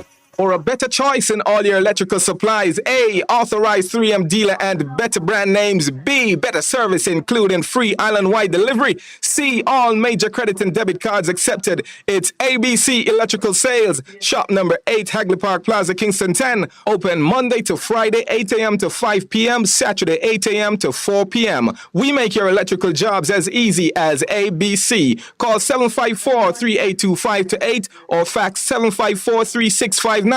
ABC Electrical Sales, for a better choice. Praise the Lord, praise the Lord. God is good. This is already pastor and friend, Reverend Simon Peter Jones, inviting you, my friends, to listen every Tuesday evening on Best 100 FM at 7:30 p.m. for the program, The Voice of Hope, as we extend hope to the hopeless in this dying world. God is good. Be encouraged. Hope is in the Lord. Hey, what's up? It's your girl, Lady Lee, the Queen of the South, and I'm inviting you all to trailblaze with me on the best of the best radio station, the Best 100 FM, Mondays through Thursdays, 2 to 5 p.m. You can't afford to miss it on your airwaves. Yes, trailblaze with Lady Lee right here, Mondays to Thursdays, 2 to 5 p.m. on the best of the best, Best 100 FM. Yeah. Best 100 FM is the authentic voice of Jamaica, promoting your prosperity with better vibes and better music. Let us promote your goods and services for you. Advertise with us. For more information, call our office at 876-276-8935. That's 276-8935. The Morning Connection is not your usual talk show. We aim to stimulate discussion and chart new paths to self-empowerment. So please join us, Minette and Percy, on the Morning Connection, Mondays to Thursdays, 6 a.m. to 10 a.m. on Best 100 FM. It's good, it's better, but nothing beats.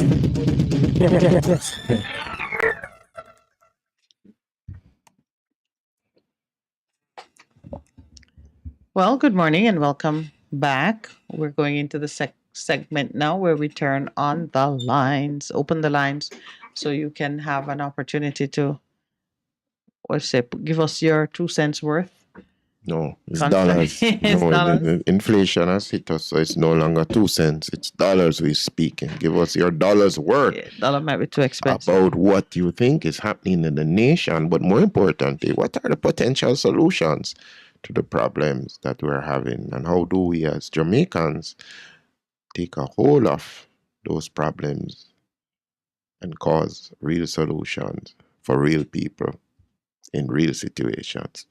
Hey, God poetic this morning, real solution for real people in real situations. So, like the RTA, Road Traffic Act, the real Road Traffic Act. Mm-hmm.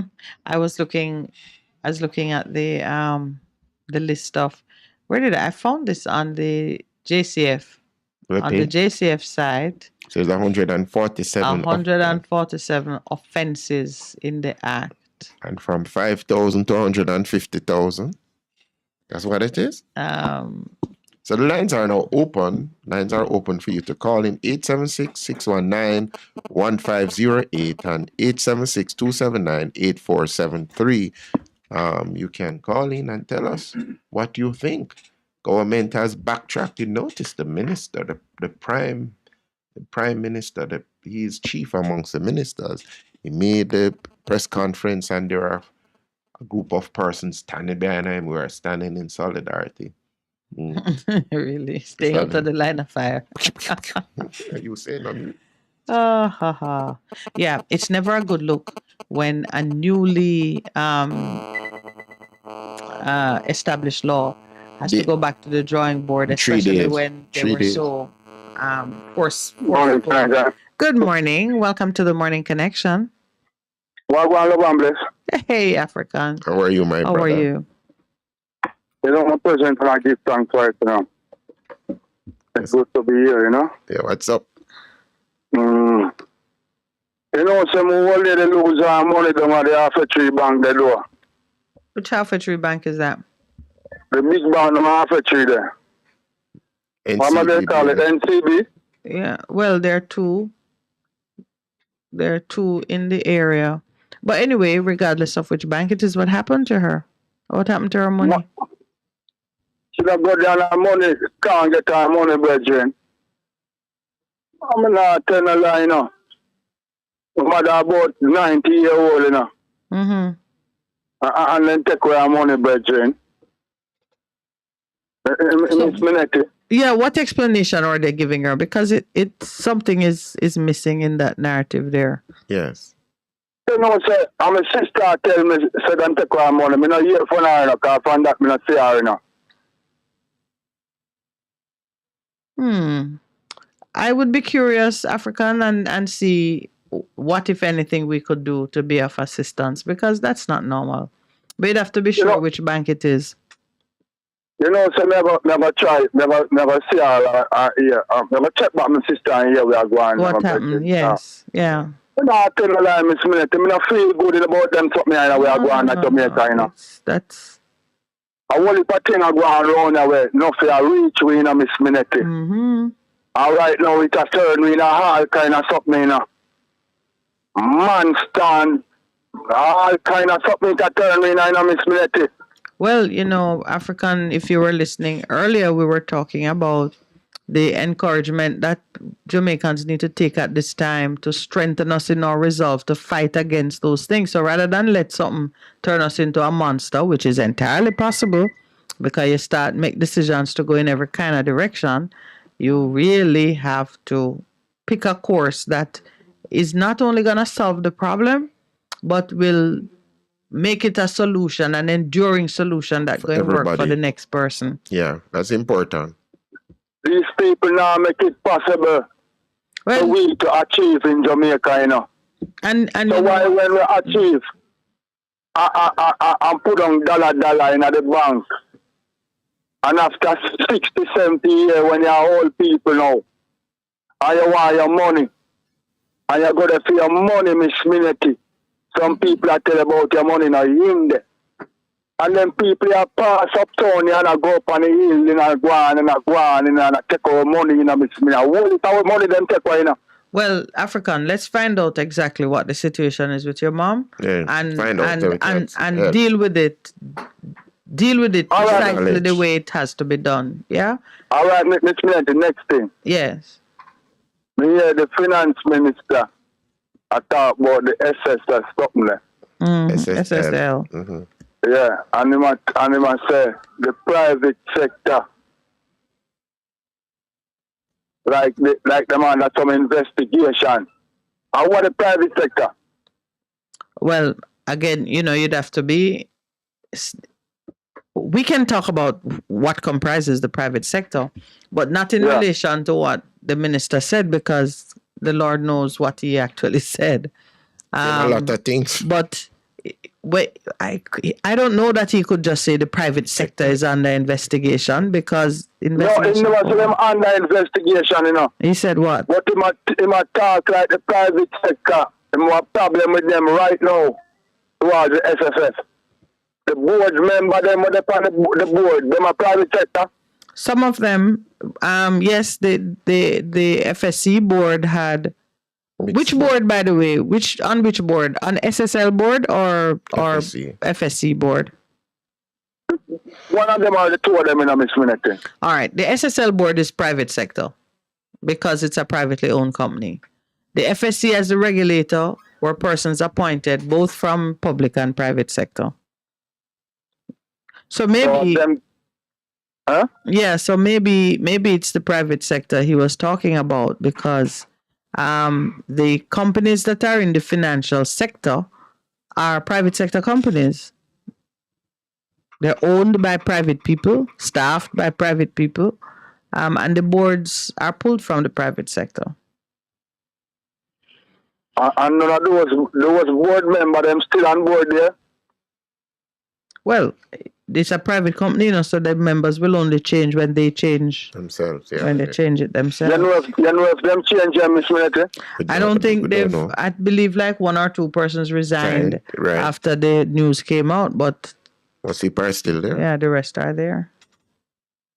Miss Minute, Reverend. Yes, my brother. It's good to be here, All right then, Africa. Watch her now. You see the country we're in here? Mm-hmm. We the people, we need to come out on the street, May I ask the people in Jamaica to come out on the street and get rid of these two people we have here, depend on the PNP and the GLP. They are failures, Miss Minette. Okay. They're not helping us in no way. The land I take away the beach, I take away money, I take away. Where are we for now?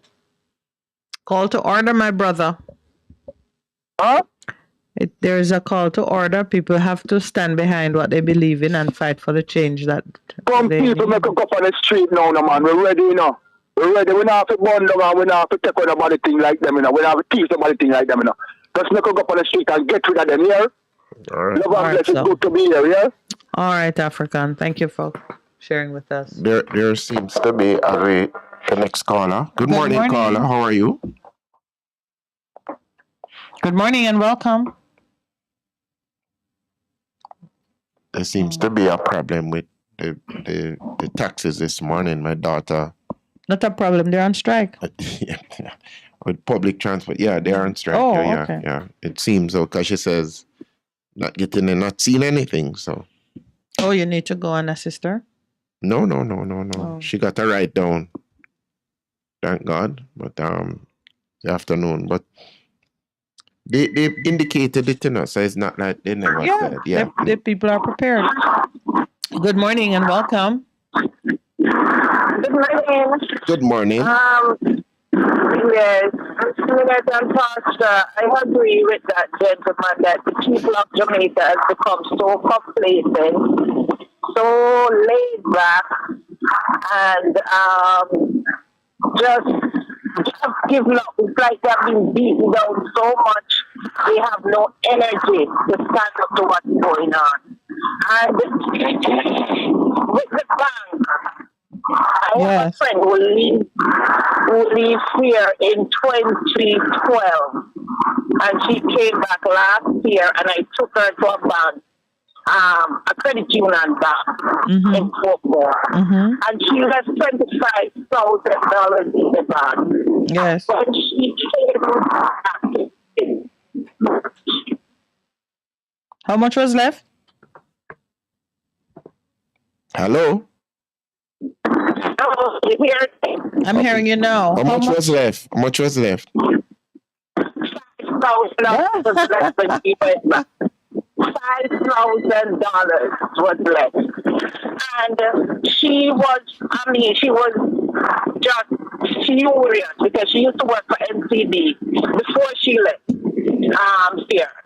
And she's saying that the credit union, she didn't realize that the credit union was now charging fees. If you leave your money in the bank, credit union is now charging fees. So she was arguing that the credit union doesn't charge fees when you leave money in their bank. They shouldn't be charging you a fee. So all of that money, over 20,000 of it went into fees because she was not putting money in the account while she was away. And it's like, what he's saying is that if that lady didn't go back to the bank in a certain it would have become zero. Yeah, it would have been zero. And you see, these are the areas we were talking earlier about people having that good courage that is required to beat giants, to reclaim your territory. And it's not the ordinary, just understanding that it's not the ordinary level of boldness that you require to step into a situation that needs correction. Is of a different sort. So even while we might be looking on and say, why are the people too complacent and then lazy and they get beat down, and that is what is tying up our foot. It's just to realize that where we are, meaning the skills we have, where we're coming from, the kind of relationships we're accustomed to being in, has not prepared us to boldly take on what is happening now. So we have to dig deeper. And I think it is a group effort. It's not one man going out there tilting at windmills and the rest of us looking on to see how he's going to fare. It's all of us. So maybe what you really agree with, what you really like with what the other caller was saying, is that it's time for people to get up and do something. He's saying take to the streets if that's what you need to. That's true too, you know, but Miss Minette, in the 80s, I was a little kid in the 80s. I was going to a high school in Toronto. And I'm telling you this, when back then I can remember when the people did not agree with something. Like, for example, I remember the gas price being raised to a certain amount of money. Yes. And I remember every parish shut down. Every parish shut down. I had to walk from Falmouth to a place named Jackson. You know how much miles that is? Oh, 20 miles. I do. Nothing. I do. There was nothing, and no transportation could travel. Everybody locked down. The country was locked down for 2 days, and they had to bring down back the price of gas that time. I remember in the 80s when anything that was not to the people's liking, they would not tolerate it. So what is wrong now? What is wrong? But you why see, can't we organize something with the social media that we have right now? Everybody have a phone in their hand. But so you're citing that, means that alive right now today are people capable of the same level of activism. You saw it, you witnessed it, even if you were not part of those implementing it. So it is still possible today. Well, looking at that was politically organized. You know that, right? I'm not sure. I was so small then. Yes, it was politically organized. Okay, yes. Okay. But it can be politically organized too. Or the church could organize it. Or citizens' organizations could organize it. The fact of the matter is, there was a type of activism very alive in the space during that time, which held the promise of bringing political power to one side or another. So leadership is needed to get that kind of all island effort organized. And once you kind of light the match and throw it, it's tinder. It will catch very quickly. Just for us to be in agreement that the time the real and the serious the time issues, is now. Yeah. Because you notice what happened with the taxi men, what happened recently. That was kind of powerful, instructive, They did it. Most people say no, yes, but what it did was to get the government to give them a reprieve, and now what they were saying is coming to light in terms, and now today they are not on the roads.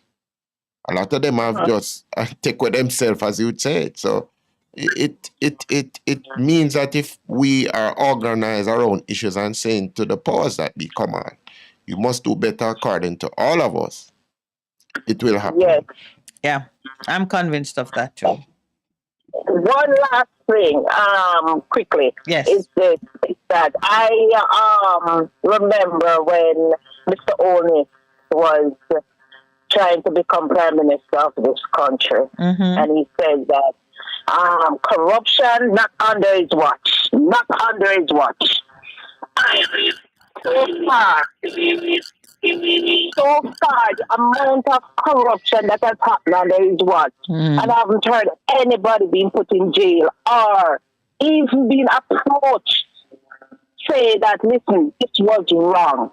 And you're a lawyer. Yes. The thing with World Read, I was in the teaching system for a minute here. Yes. And the thing with World Read, why is it that they have to pay him all that money before he goes in front of a judge? Why couldn't they bring some charges to him and then let him fight it? And then if he wins, they pay him all of that money, plus whatever he wins. Why do they give him the money first so that he can go find a lawyer and do whatever he can do and live a good, comfortable life? Where's the example that being set in these instances?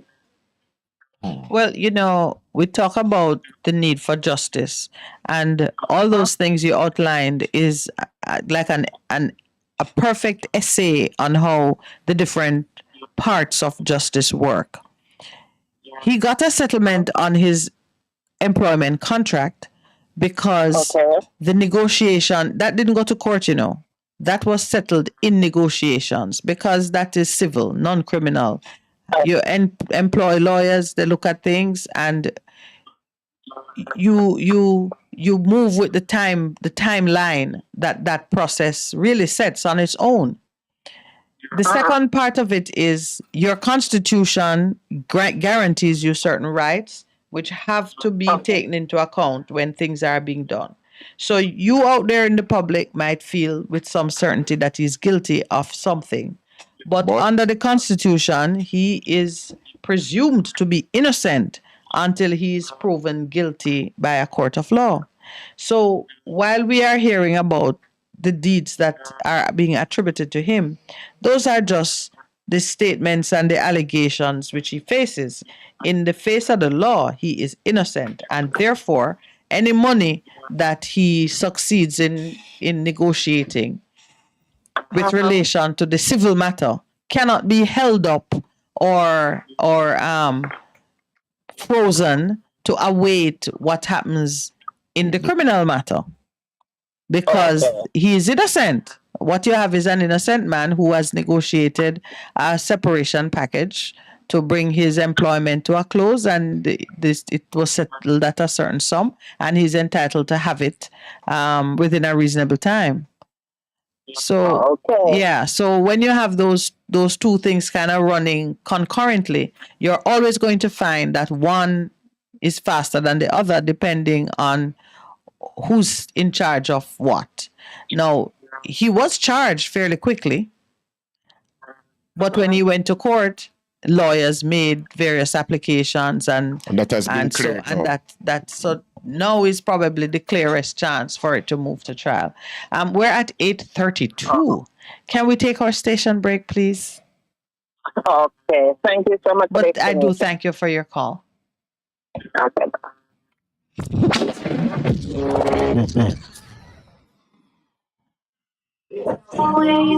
What should a taxi service do for you? On-time taxi service is more than just a ride to the other side of town. They offer clean and spacious vehicles, reliable service, and promise to always look out for their customers. They'll come when you call and take you where you want to go on time. You can call us at 926-386-66. We are something special on the road. Half a tree, one and drive, half a tree. Bossy, how you do I take taxi start? Jano, I want to tell you, say, 2 months now, my transmission mash up, and me check everybody and can't hear nothing positive. Yeah, hear me? You waste all that time I shop around and never call the experts. Winters Auto have them. Them have over 35 years of experience and then diagnose the problem and get back your transmission brand new. For them service excellent and efficient. Trust me, man. Yeah, hear me? Call them at 929-7040 or go to them at 106 Maxfield Avenue, Kingston 13 and talk directly to the boss. Just tell them I'm me send you. You big star. Yeah, man. Respect my boss. Try to call him, cause trust me. Good afternoon. Ah, what a relief. Having trouble getting parts for your Mazda? Maljam Auto Parts is your solution. Find Maljam at the new and convenient location of Upper Waltham Park Road at 9 Kingswood Avenue. Maljam Auto Parts, with over 25 years experience, providing all Mazda parts, new and used. Call 923-4389 and 461-1786. Maljam Auto Parts, serving your Mazda needs. Business owners, what do you want our listeners to know about your business? Check out the Business Spotlight every Thursday at 11:15 a.m. inside Lifted with Darren Chosen-Smith, catering to all your advertising needs. Call our sales and marketing department now at 876-276-5072 or 876-887-0800 or visit us at 4 East Bloomsbury Road off Hadley Park Road. That's the Business Spotlight right here on Best 100 FM. Veteran Printers for all your printing needs. We specialize in calendars, flyers, brochures, and more. Call us today at 968-7506. That's 968-7506. Or visit us at 4 East Bloomsbury Road, off Haggard Park Road. Veteran Printers, your best choice in printing. What should a taxi service do for you? On-time taxi service is more than just a ride to the other side of town. They offer clean and spacious vehicles, reliable service, and promise to always look out for their customers. They'll come when you call and take you where you want to go on time. You can call us at 926-386-66. We are something special on the road.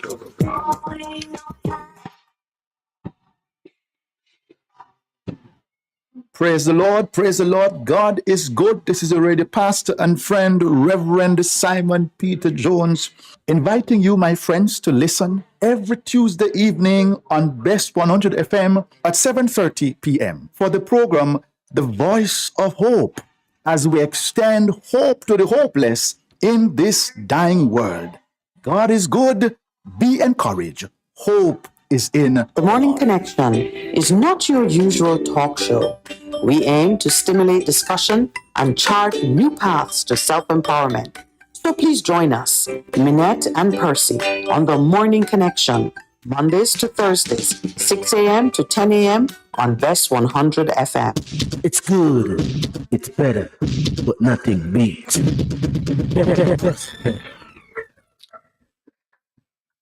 Good morning and welcome to the Morning Connection. Good morning, my lady. How are you, my brother? I'm good. Mr. Enlighten, how are you? Good morning. I am very good, Enlighten. What's up? Yeah, man. The taxi situation.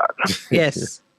I was watching on some social media there, and I was appalled by the amount of disrespect that is being shown to the taxi drivers. They're not getting the support that they ought to get, No, in my opinion, I don't think the taxi driver is going about this thing the right and proper way, because they may be striking about this, the fines and all them things. I don't think that is the heart of the problem, The heart of the problem is the economics of operating a taxi in this country. The government give all type of subsidy to business places. Tourism sector get subsidy.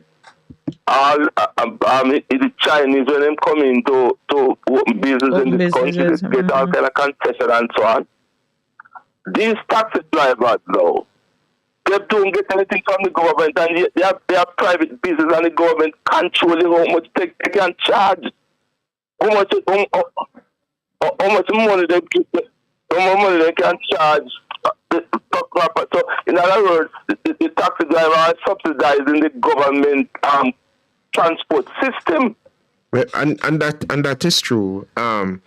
You people have slanted the narrative in terms of the fine, but listen to what the gentleman said. It's on the front page this morning. It says the cabby's grievances include hefty ticket fines, suspension of license after paying fines, the lack of designated parking areas and stops for taxis, and the mandated use of records only for towing vehicles.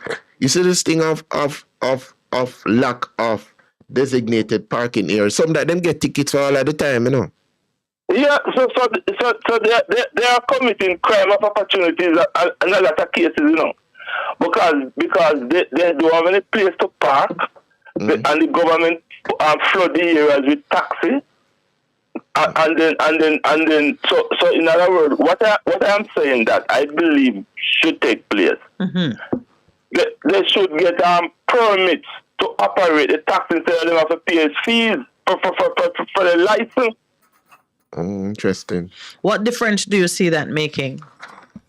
Yeah, I mean, it will go to the cost, because a lot of the time it's the taxi they drive on the road, It's not because sometimes I'm not a fan of taxi drivers, because I don't take them more than stuff. But I see they operate, and when I look into the economics of how the thing operates, a lot of time they have to operate the way they are operating instead of to make money, Yeah, I do. I like the fact that you're looking at the economics of their operation and saying, where are the points at which timely government intervention could make this into a more profitable business and take out the incentive to, take chances and live on the edge. That's it's exactly what we need to be doing, I think, as a nation, when we look at how our people are making a living. But when you make a suggestion on a change, you then have to demonstrate how this change is going to solve a mischief that is currently occurring, and paint a path to greater profitability and so on. So I wasn't following the link between shifting from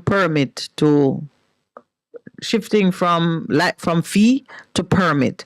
What difference would it make, other than if it's a lesser amount? Remember to license a taxi and minibus, you have to do 2 years, 2 times for the year, 2 times for the year, So it might be the amount then, because it's not Yeah, you have to pay a road license. You have road license, Yeah. You have an ordinary license that for a motor vehicle, and then you have to get a road license. You have to pay for a road license. Yes. So how does the change from license to permit? Is it just about the amount? It should be all right. Just like how the government offer subsidy. Yes. To the JUTs to operate. Right. Right. So the amount. I am saying that they should issue a permit for them to operate, and no charge for that permit. So it should be free. Free, of course, it should be free, because remember, Or when I say free, administrative, really, it's not a money-making endeavor for the government. If you have to produce something to put it in the hand to show they're permitted, you charge them a small money for your processing cost. But okay. Because listen, the certain part of the country, rural areas and so, the taxi man, they have to depend on the entirely. People, Entirely. If we can give the hotel industry and all those industry subsidy, because they are providing to me, they are providing to me is most employment, All right, so that would put back a small amount of money in their hand, but that's not going to put back much money in their hand, because however annoying it might be, is a little bit of money. So that's one. What do you think about waiving the taxes that are paid on gas and we have an input tax. Yes. Do it as yes, because in the they could have said say one gas station or two gas stations in certain parishes, so the taxi man can go and get them gas, something like that. Well, no, wherever a taxi man bearing the permit goes up for gas, it would be zero rated. I say it, because in the mining industry, which is such big money industry, bauxite companies don't pay certain taxes on the fuel that they use. It's an input into their operations.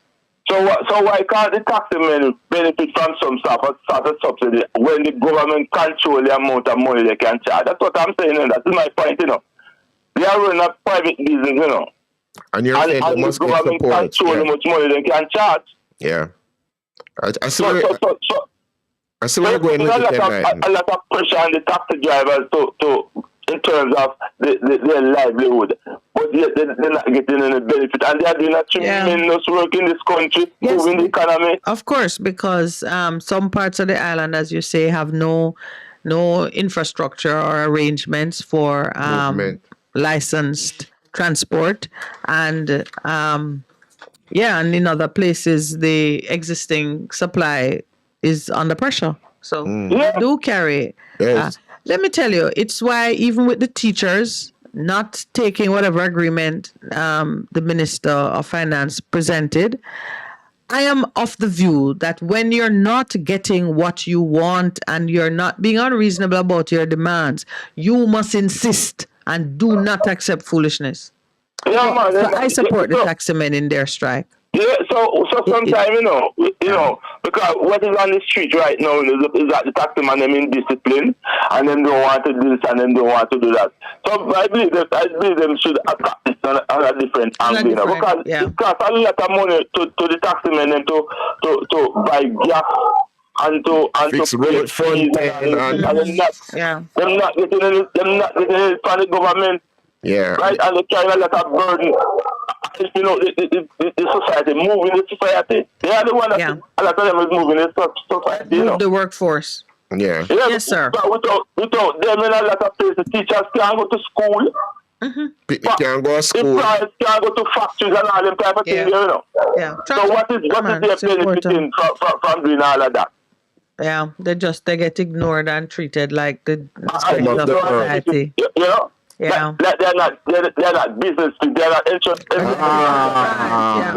You said the right thing. It's a serious thing that they're not considered to get the same subsidy as other people operate business. We're doing businesses. Yeah, because if you can give gas waivers to mining, to Windalco and whatever the other ones are called, then people who use their vehicle to make a living and for whom the purchase of fuel is a cost of doing business. As an input tax. And it might be a win-win, because it would force a lot of the people, if you put it as an input tax, you have all your bills. As an input, you take it out back. Yeah, man, like with GCT. You've happily filed your taxes so you can claim. Yes, and you put on a thing on them that they are forgetting the system now, that they have to file their taxes and things like that. Right. Yeah. Yeah, a great idea there, enlighten. Yeah, man, we need to look on these taxi drivers, not as just a little man out there driving taxi and I catch some people, man. It's more than that because you see the difficulty when they pull the service, you know. You see the chaos on the road and all the type of thing there, you know. So they have an integral part of the transport system and it's moving the economy and this should be looked up and such. Yeah. Yes, sir. Thank you. Excellent point. I really enjoyed that. Okay. Conversation. All right. Have a good day. You too. Take care. Earl Brown want to know if I forgot my coffee this morning. Earl, remember I don't drink coffee, but you also were not listening. Your Minette was out on a mission on weekend. She's exhausted. No, but you know, but that is really thinking out of the box. Man. And as your mother rightfully said, Jamaican people are not fool, you know. Yes. She's giving some idea to that and says, why don't we shift the narrative and shift how we deal with these people and see what becomes. It's better for us. Good morning, caller. Welcome. Good morning, caller. Welcome. Yeah, man. Good morning. How you doing? Well, Good. You sound like You sound alive and well. Taxi. How are you? From the wilderness. Yeah, man. I'm good. I want to share two good topic with you guys this morning.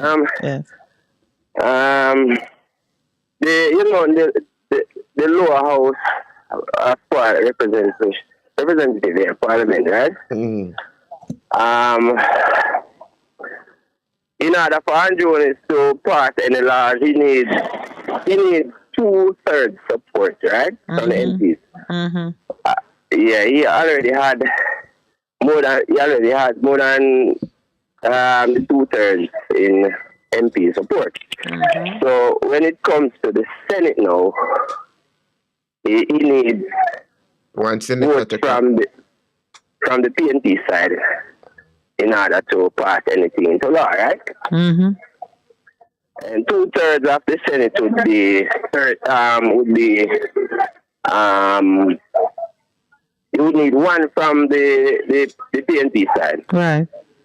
Yeah, it would be 14 senators. Anyway, so that means he had support for his new road traffic act from the PNP. Would you agree with me? Of course, he did have support from the PNP, the two sides. If you know, Mr. Golding got up to say that when they were doing the work on it, they themselves had neglected to return to the drawing board on the issue of the child seat. So the two sides were caught in this one. Okay, so hence I say the PNP and the JLP they are like one snake with two different heads because they have one body but they agree but they come out and act like they didn't agree, right? Well, I don't know about the snake and the two heads. But I see that the opposition said that we dropped the ball. On this issue, they all dropped the ball. They also both dropped the ball on the FSC and SSL issue too. Yes, because all the PNP had to do was all their senators disagree that they would vote yes for the new road traffic act, and then they couldn't pass into law, right? Yeah, but my friend, the overall of the new traffic act was needed, right? So it was agreed. But the thing in question, they needed to have paid more attention to what was there, but they didn't, because the truth is, a lot of time we go to Parliament, like remember Floyd Morris said that him get one thing for read the day before and him couldn't actively respond. So some of the time that happened, but it is a thing, but they messed up on this one. Yes. The next thing I want to share before I travel Jamaica a lot. Yes. A lot of things. Travel the island. There's a beach in St. Anne's Bay named, if I can recall, Fantasy Beach. Yeah, I know the beach. Yes, it's on the roadside there. The government owns the property. I saw Miss Minette is a lawyer. Maybe she can help me. The government put up a sign there. A sign on it. No trespassing. And it is saying that no loitering, You know, stuff like that. So I'm wondering if it's a government-owned beach, it is our beach. Why would the government put up a sign like that? But all right. Let me take it from base principles. Are you putting forward the view that public-owned lands should be just left accessible as citizens feel a mind because it's public lands? No, but it is used by the people because I even went over there to look and it's a nice beach. So I am saying maybe the government have plans to sell it to some private. But you wouldn't need to put no trespassing if you want to sell it. No trespassing could mean do not come here against my interest. My interest is to keep this. Well, that is what no trespassing means. A trespasser is someone who comes in without permission and without regard to the interest of the owner. If the land is owned by people, there can be trespassing on public lands. Even aside from like where the tax office is or where the government have some specialized building that is used for this or that. Open land staying out there can be trespassers because a trespasser is anyone who comes on without regard to the interest of the true owner. You as a citizen can decide that you tie goat on it or that's what they mean. So usually when you see a no trespassing sign, just understand that they don't need to put up no trespassers to sell it to private interest. Yeah. The next thing. Do you think it's against large Jamaica? Because I went to Negril to the summer. To hotels down there. I'm not gonna call it here. Yes. You know that you have hotels in Jamaica that white people walk around but naked. Yes.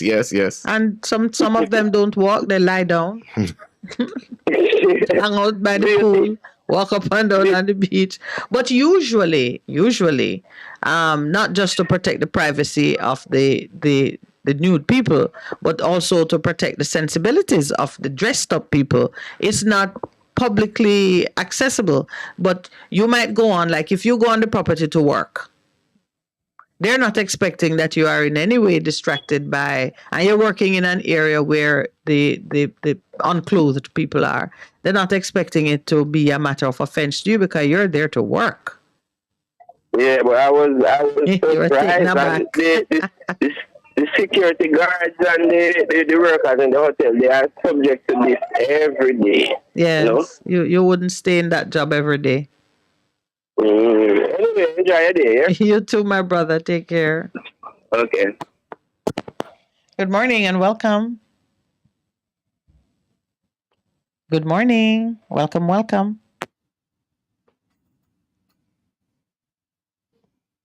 That's interesting. I know that.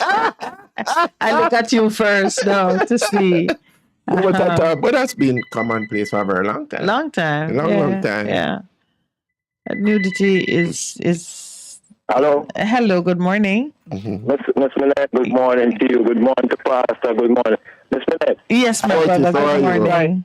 I am trying to get to you folks from African Command. Yes. And this line is cutting out. People keep, as some of the car is cut out. Which one? 619 or 279? 279. Okay. Because I had a similar experience. I wasn't gonna call, but I had a similar experience with NCB. I put my mom opened an account at Crossroads. She was going to Canada. She never had her mind set on foreign, but my brother said she must come. So I tried to put some money in the account. Mm-hmm. That she get a good statement. Yes. Anyway, he make up her mind saying just a file for her because she decides that she got just make up her mind and go. So I had some money in the NCB account. Miss Millett, I put money in there. Mm-hmm. I've been putting money in there. I was doing a job that authorized me to get an account with NCB, to get the payment. Because they're not paying by cash, by check. Right. Anyway, you know, after all of the job finish and all that, I take out some money. I remember having 50,000 in the account after I finished taking out the money. I'm not allowed off NCD. Yeah, I think you shared that story with us before. In truth, yes. Yes, and would you believe I went to Price Mart, take out 10,000 out of the, and when I check back, I leave the money, the rest of the money in there, saying that if my mother come, you know, and something is there for her. Just run, go draw one little something when she, you know, so the people them when I check back the account after a year or two, 20 as quickly as that. The account. And I had to jot it. Why these people are allowed to take away people's money? Yeah. Why? That's why I always will remember you, Mr. Fly Green. Mr. Fly Green, I will always remember you and no movements there.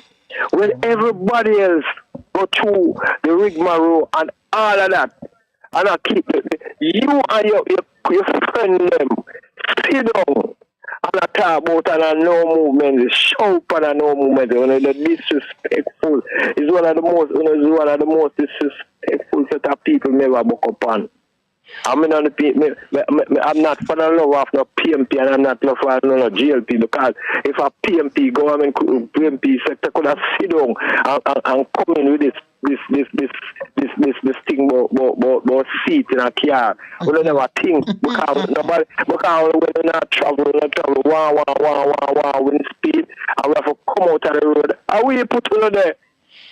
Mm-hmm. That's why I called for civics back in the schools from 5 years ago. I called for that because the youth them need to know what is happening and they need to know that. All right, you know why the thing changed? I heard somebody say why you know why the thing changed? The generation changed. Yeah, the generation changed. Well, yeah, sometimes, that is what can either break something in the right direction or shove it into. Yeah, a lady expound and the gatekeepers. Yes, the lady said that in the 80s also when the gas strike and the generation changed. Yeah, man. There was the younger set of people them put them in now and because clocks pound foot and badness and them. So we Pastor and Mr. Lawrence and Miss Bennett, we have failed. Yeah, what there's me. I tell you, me fail the youth them too, cause me fail help them, but them not take no talk from me now. Cause them say we are old man and we are elders and that's what them say now. Them say as elder. Why I deal with elder and. But you know what I love? I love the nice abatement act. Yes, I'm waiting to hear. And they are putting up decibel meters around the place. Actually, so they have to. One thing, I don't know. Him and him friend them sit down and him friend them. You know him say? Him say win some election already. And him don't want to go in as a nice times. I want to go to that man and set the example. So them are going to listen for where I come. And make me tell you this minute. The Constitution, this man is coming and he's going to give us 6 election dates. So much things he's going to fix. And I know nothing can fix. Are you a lady mentioned about Royal this morning? Yes. I'm friend. Asking about, the lady is his friend? Yeah, no. Royal is the Prime Minister friend. Okay. So you mean, man, we know that. All right. Listen, we have to take our 9 o'clock break. We're 1 minute past, so I'm just. I will hold. Yeah, Hold on, thank please. you. Okay.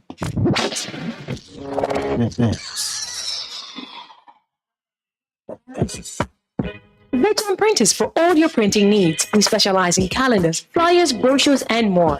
Call us today at 968-7506. That's 968-7506. Or visit us at 4 East Bloomsbury Road, off Haggard Park Road. Veteran Printers, your best choice in printing. What should a taxi service do for you?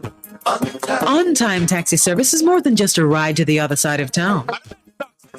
They offer clean and spacious vehicles, reliable service, and promise to always look out for their customers. They'll come when you call and take you where you want to go on time.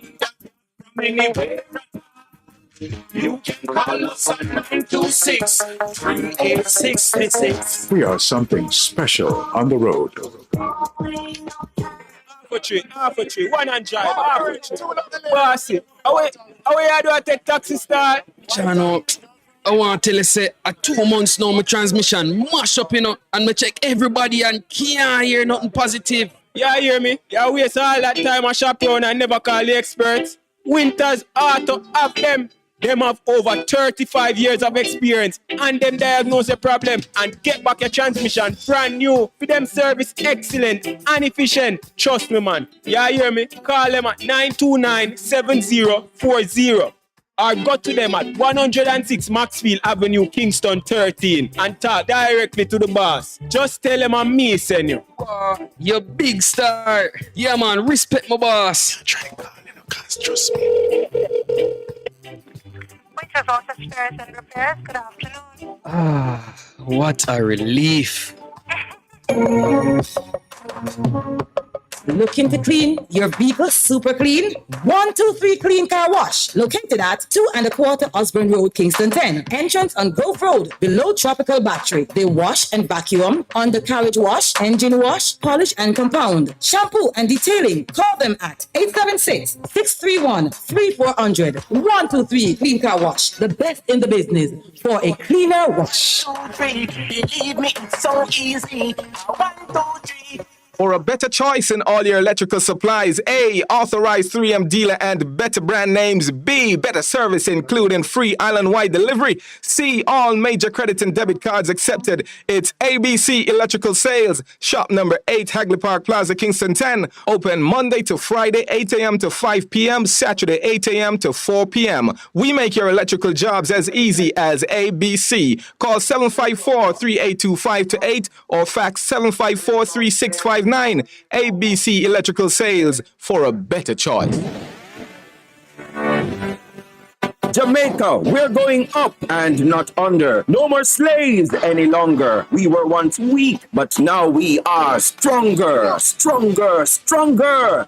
Join me, Darren Chosen Smith, Mondays to Thursdays from 10 a.m. to 2 p.m. inside Lifted, right here on Best 100 FM, 100.1 to 100.9 FM. Tune in and be informed, motivated, entertained, and spiritually lifted. Your weekdays will never be the same again. Mondays to Thursdays from 10 a.m. to 2 p.m. inside Lifted on Best 100 FM, 100.1 to 100.9 FM with yours truly, Darren Chosen Smith. Tune in and be lifted.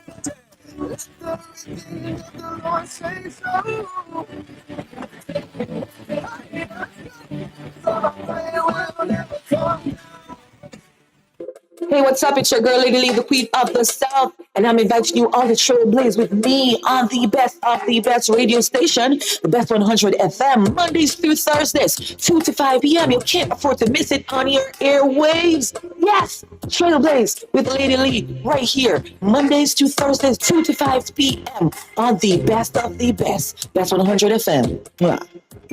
Best 100 FM is the authentic voice of Jamaica, promoting your prosperity with better vibes and better music. Let us promote your goods and services for you.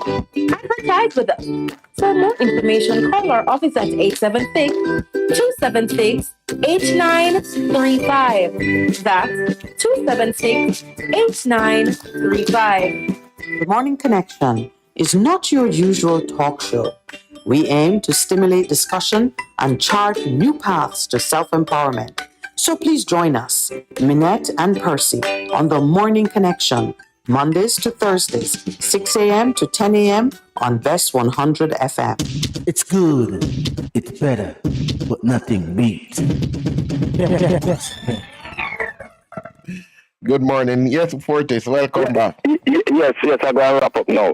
I want the people them to remember it's not a 9-day talk, Andrew Weekly. I remember you, sir. I remember you, sir, Mr. Minister of Misinformation, Mr. What name again? Tell me now. Morgan? Mr. Morgan. Good morning to you, Mr. Morgan. Also, Mr. Morgan, I green, and I know movements there. You laugh at Jamaica, the whole Jamaica. You laugh at even your own people them too. And I know movements there. I see we go to our yard and take out man from under bed, and it was just. You just have Jamaica as a laughing stock that you just got do and then you 90 attack and then you get back position. Good morning to you too, sir. But I'm telling you something, Jamaica on a wake up. You're waking up, my brother. You're waking up. They're waking up. Pastor them a slumber too long. Pastor them a slumber too long. I got another medium where they went down to the beautiful speaking and asked her about some things, and she said she don't want water commissioner. It's some like a face argument she give them.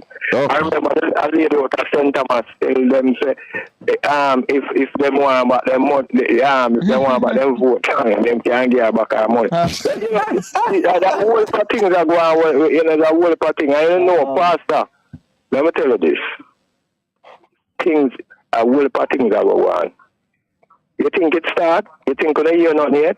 Pastor, you know, I don't want to say because I don't want to put the station and repeat this, but let me tell you something. Hey, when somebody put their money in a sector, yes, and watch me. When I was going to school, it was the most encouraging thing. Go open a little bank book. Yes. Yeah. Pastor,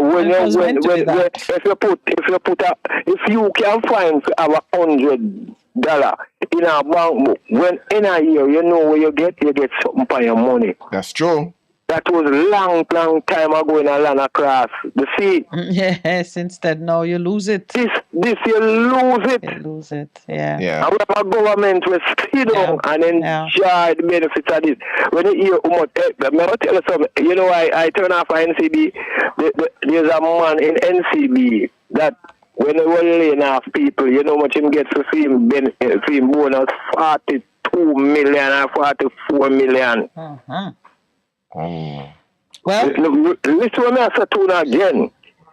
While they're laying off people and removing and pulling up and changing out, one man gets 42 or 44 million for bonus.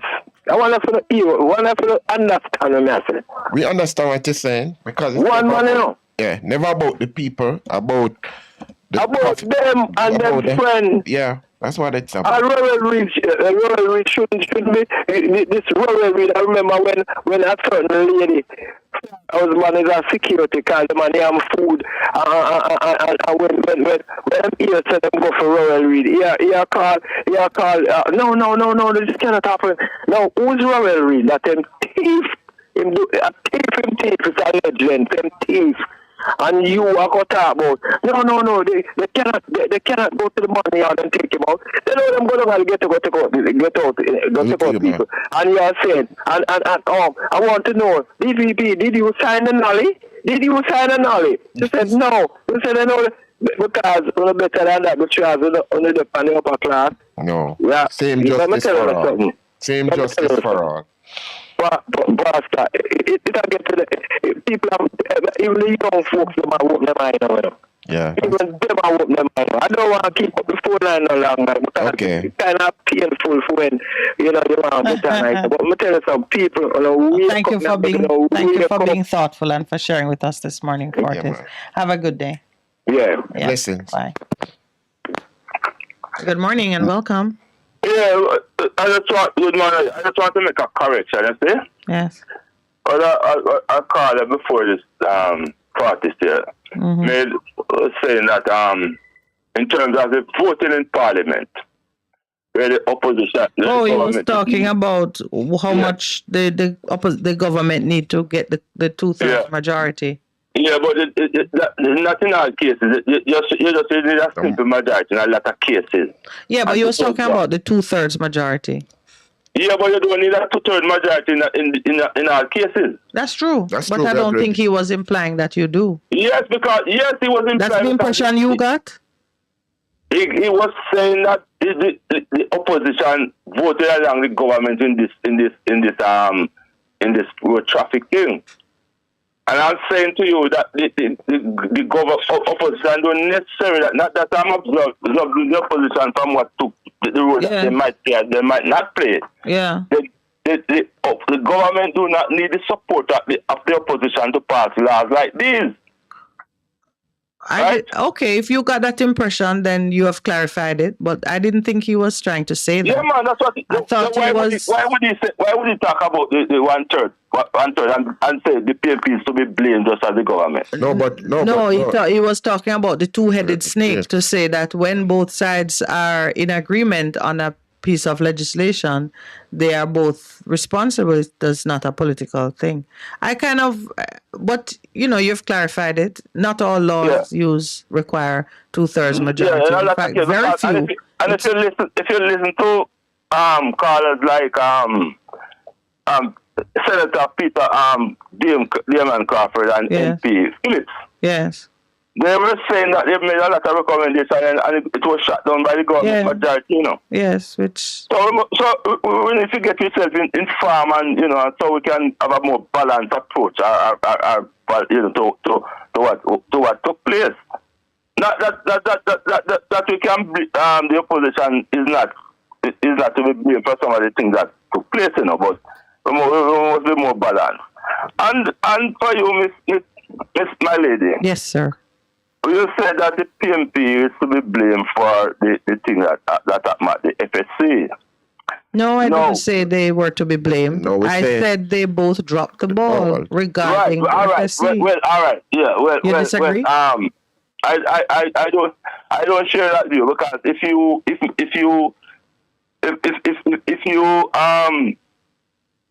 for argument's sake, you what happened in before, right? Yes. And you came in and you saw the thing that it wasn't the proper thing to do. Yes. And you never do anything about it. The other one is to be blamed because this thing was placed in front of you, Yeah, but both of them had the opportunity to deal with the regulation of the financial sector and did not do the best job. Yeah, but you are looking at who is to be blamed more? No, I'm not looking at who is to be blamed more, but sometimes you're blaming some people that unfairly, because as far as I understand, yes, it's 2019 and 2020. The report was made of irregularities that was taking place, Now the issues with SSL, you see, here's where you and I may differ. You might be looking at the proof of error as the starting point in attributing blame.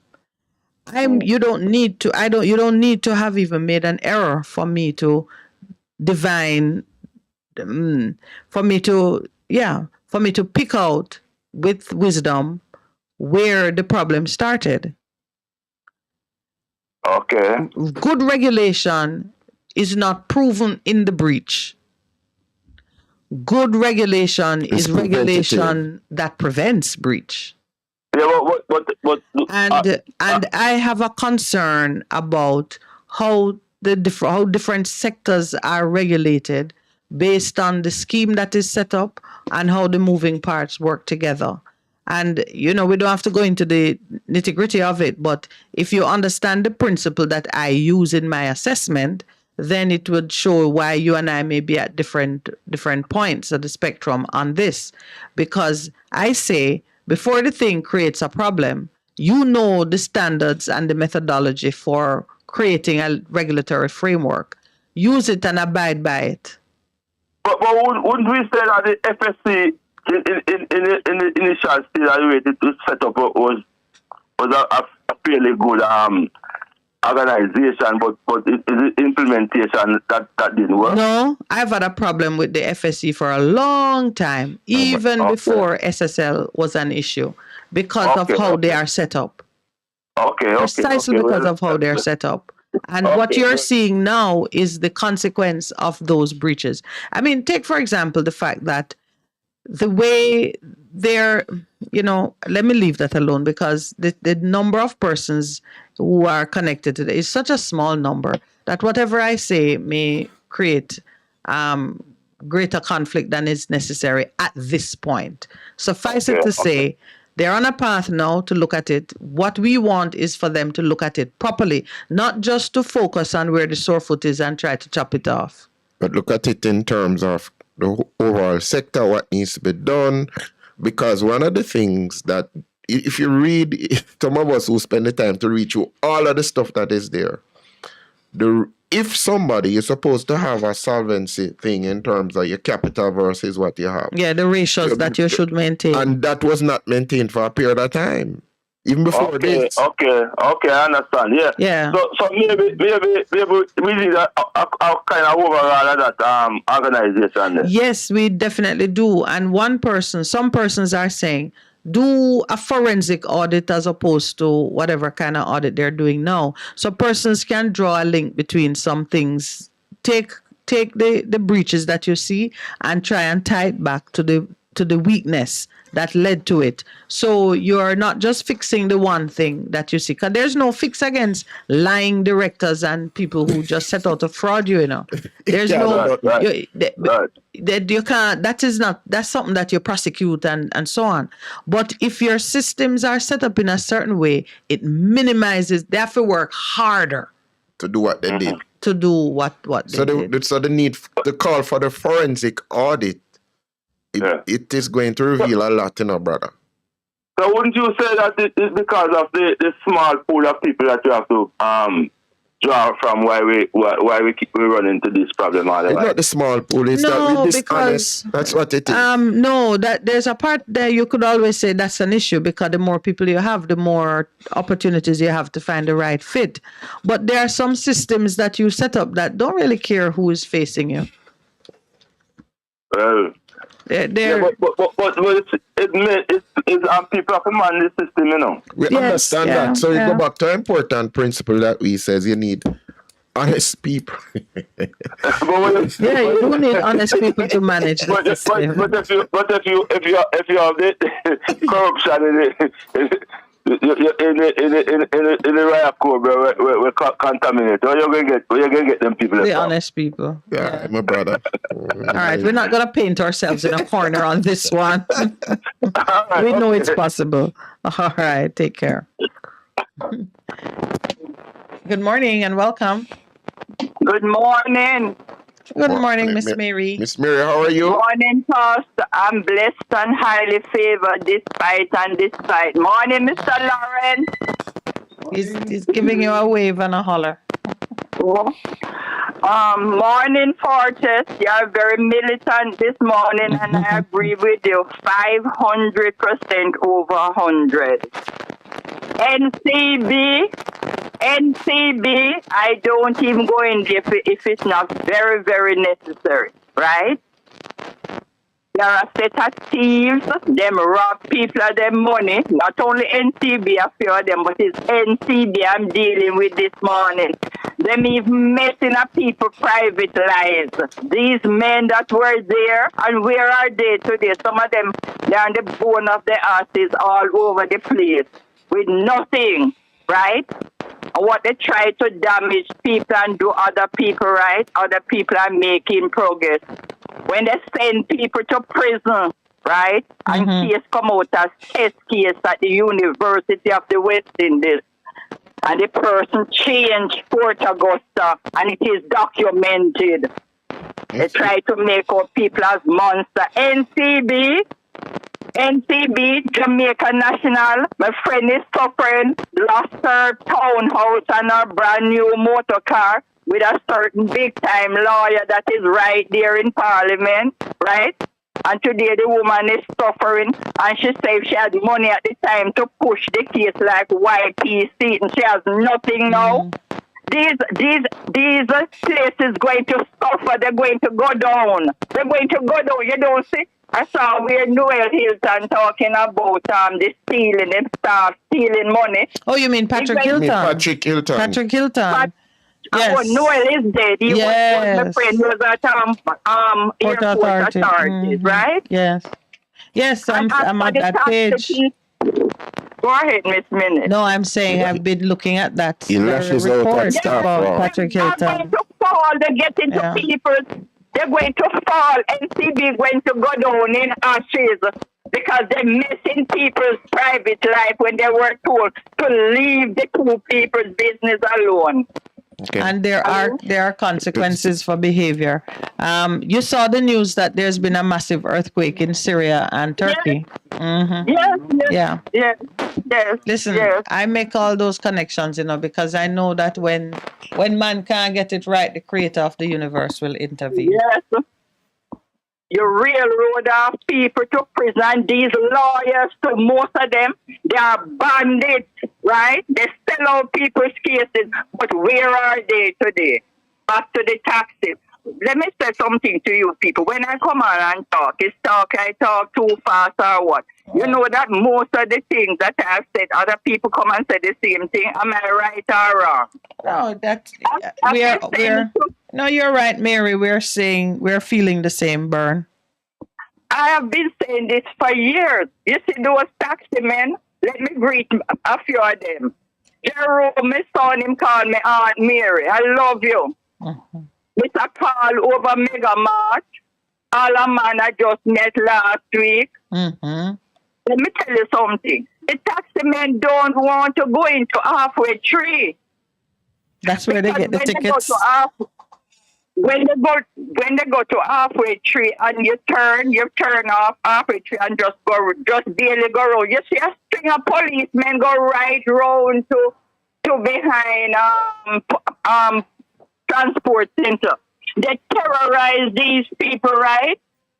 They should give them incentives, right? When these big companies go to them, they don't negotiate, I told you people when foreign investors come to, we don't negotiate and say we want so they just treat us like no, because when you're hungry and poor, that's how people treat you, right?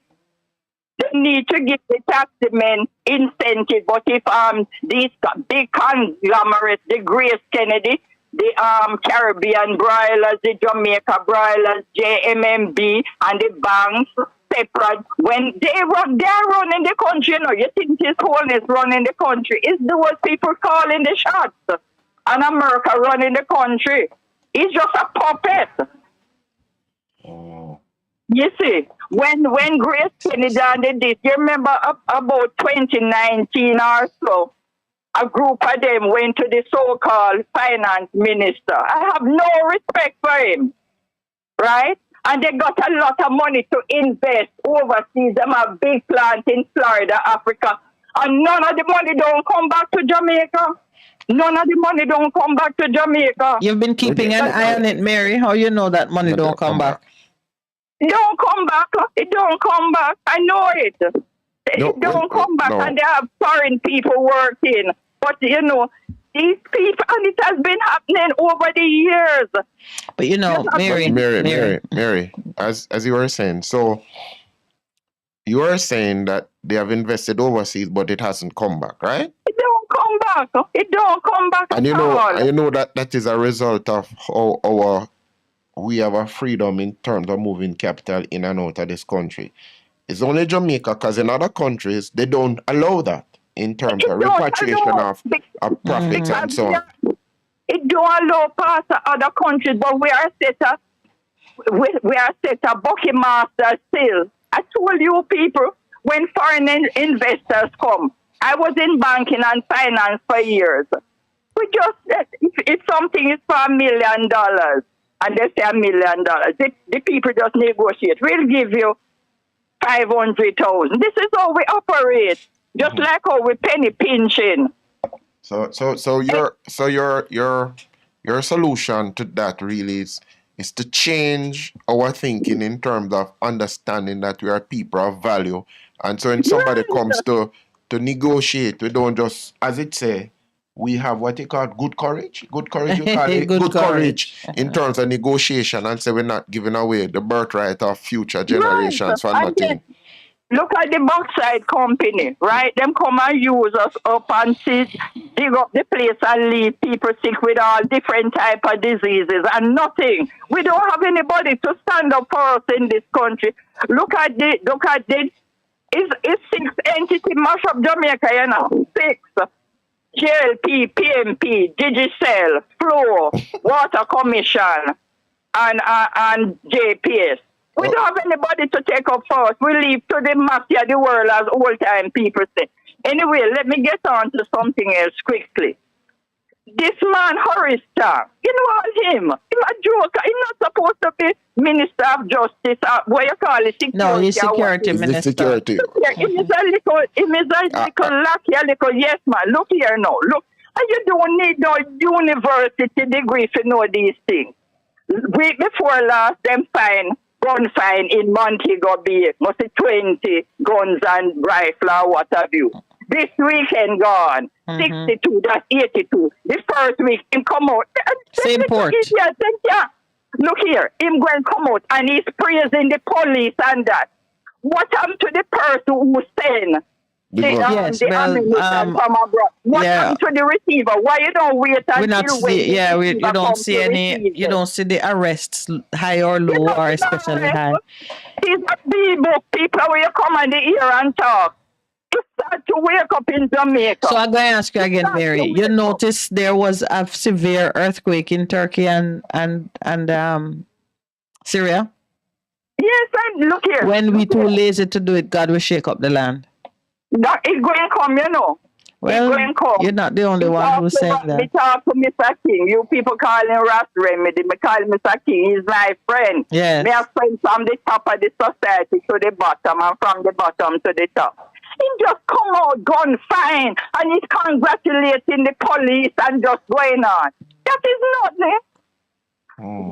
Yes, all of us are concerned. The good originate from, whether them using fictitious name or not. And when it comes to Jamaica, where it going? And sometimes, yes, and we are. Them people so them go to Oxford and them and them and doctor and this and that, all the tough and them and the green and the DPP and the whole of them. Oh, listen, Common sense. Dr. Paul would say in London. Them just look here now. I heard a farmer. Greetings, you people must listen to Power 106, Althea Lane. Morning, Michael in the Blue Mountain. The farmer said, take advice from people, from the little man. Just like the bridge out there with Mr. Pattison. Mr. Pattison, PJ Pattison is a man I respect to the max. But a man had told him that the bridge out of Harborview wasn't going to stand up. And you see what happened. No, they are little guinea gods. These are from God. Mary, we're at our break now. We're at our 9:30 break now, Miss Mary. I can't hold on, you know. No, man, we have someone else holding. No, but I have been holding from the other man as well. We're taking a break now, Mary. Taking a break, Mary.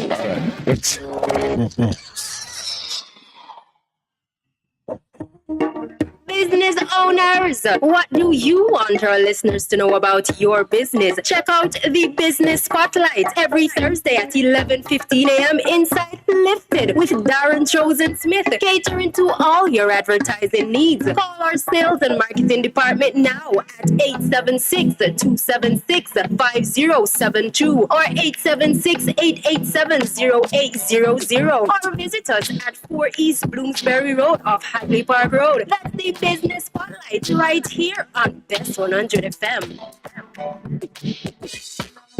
Veteran Printers for all your printing needs. We specialize in calendars, flyers, brochures, and more.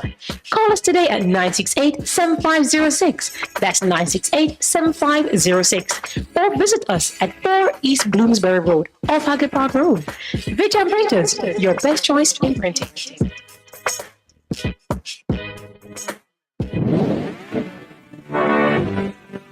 Jamaica, we're going up and not under. No more slaves any longer. We were once weak, but now we are stronger, stronger, stronger. Join me, Darren Chosen Smith, Mondays to Thursdays from 10 a.m. to 2 p.m. inside Lifted, right here on Best 100 FM, 100.1 to 100.9 FM. Tune in and be informed, motivated, entertained, and spiritually lifted. Your weekdays will never be the same again. Mondays to Thursdays from 10 a.m. to 2 p.m. inside Lifted on Best 100 FM, 100.1 to 100.9 100.9 FM with yours truly, Darren Chosen Smith. Tune in and be lifted.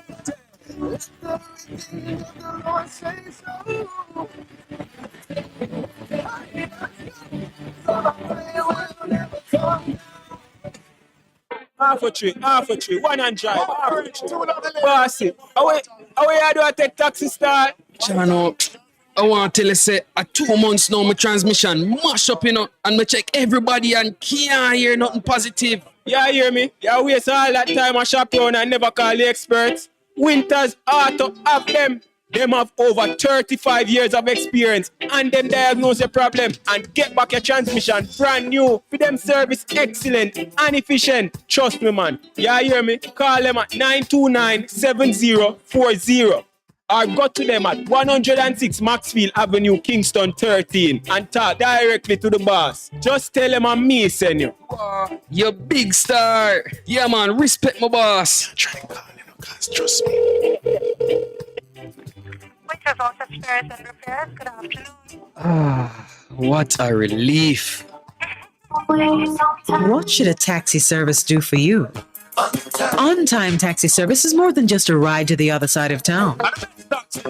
They offer clean and spacious vehicles, reliable service, and promise to always look out for their customers. They'll come when you call and take you where you want to go on time. From anywhere you can call us at 926-3866. We are something special on the road. Best 100 FM is the authentic voice of Jamaica, promoting your prosperity with better vibes and better music. Let us promote your goods and services for you. Advertise with us. For more information, call our office at 876-276-8935. That's 276-8935. The Morning Connection is not your usual talk show. We aim to stimulate discussion and chart new paths to self-empowerment. So please join us, Minette and Percy, on The Morning Connection, Mondays to Thursdays, 6 a.m. to 10 a.m. on Best 100 FM. It's good, it's better, but nothing beats. Good morning, welcome caller. How are you today? Hello. Morning. Good morning. Good morning, Cruz. What's up? I'm always here say there's a caller before me, but then it look like they always hung up. They hear that is you. Anyway, there's Sister Mary. I mean, a lot of people need to have conscience like me, cause when I talk for like 3 minutes, I don't hold. There's other people waiting too. I respect you, Sister Mary, but you must understand we all want to talk. That's why I said this program need to go until 2 o'clock. You're coming with jokes, but the morning, you know? It's not a joke. It's not a joke. It's a serious thing. We have to talk to somebody. Jerry is no longer on the show, and people need to talk. Or else we'll get mad, we'll stressed out. We have to talk to somebody. Right. Yeah, no, I do. We understand that. It's a release valve. You touch a point there. These programs are important to give people a voice. If not, you're right. I don't go to bar. I don't go to bar or go club. I used to go there when I have problem and talk to some of the girls, but I don't go there anymore. Cruz, talk your business now. What is the solution? No, man. When you get older, people confess. They grew up, so they can't talk. All right then, Cruz. What's happening this morning? No. Let me I'm changing the subject right now. Yes. There was an elder I knew. He used to work at Alpart, and then he left Alpart and went into church. Mm-hmm. He went straight into church. He was in the lodge. He joined the lodge. And somebody told me, I used to live with that man when I was a teenager. He and his wife. And the man joined lodge for 4 years, and I didn't know after I left their house. It was somebody told me that, you know that man joined lodge. I said, no, so I've never seen in a black pants and white shirt that are going away when they visit the yard. So I went to him and asked him. He said, yes, he joined lodge for 4 years.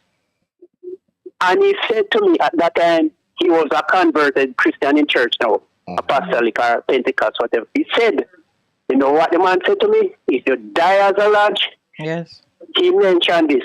You lose your soul. He mentioned it about 50 times straight. You lose your soul, you lose your soul. That's what he said to me. Mm-hmm. If you die as a lodge. And what I'm saying, I'm seeing on YouTube now, they're talking about a lot of those artists and musicians in the state. Yeah. They sell their soul for money. Yes, this is the... There's a lot of people in my town here, they're lodge, and they take it for nothing. It's the same sell soul. Illuminati. Well, yeah, a secret society attracts that kind of speculation because of the fact that it's secret. But you had a conversation with someone who told you directly that for him it represented a selling of the soul if he had stayed there. So yes, then come out then.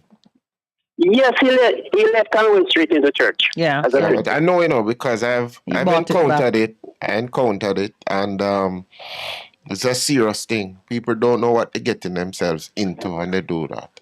Yeah. I had two friends that I used to do bad work, and they tried to get me in it. And how I would stay wealthy and rich. I say I'd rather die poor than die rich. Because I knew some older men when I was a child. They can't turn their neck. They have to turn their whole body. And I said I wouldn't want to do like them. So I was against lodge when I was a teenager or smaller. Okay. You know, and they tried to get me into it. I said no, until today, not me. I cannot remember some of this stuff I have to talk about this morning, so I'm going to have to have a book and write them down. All right, but I don't tell you that already. We tell you that all the time still, but you know, listen. Mommy can't remember that either.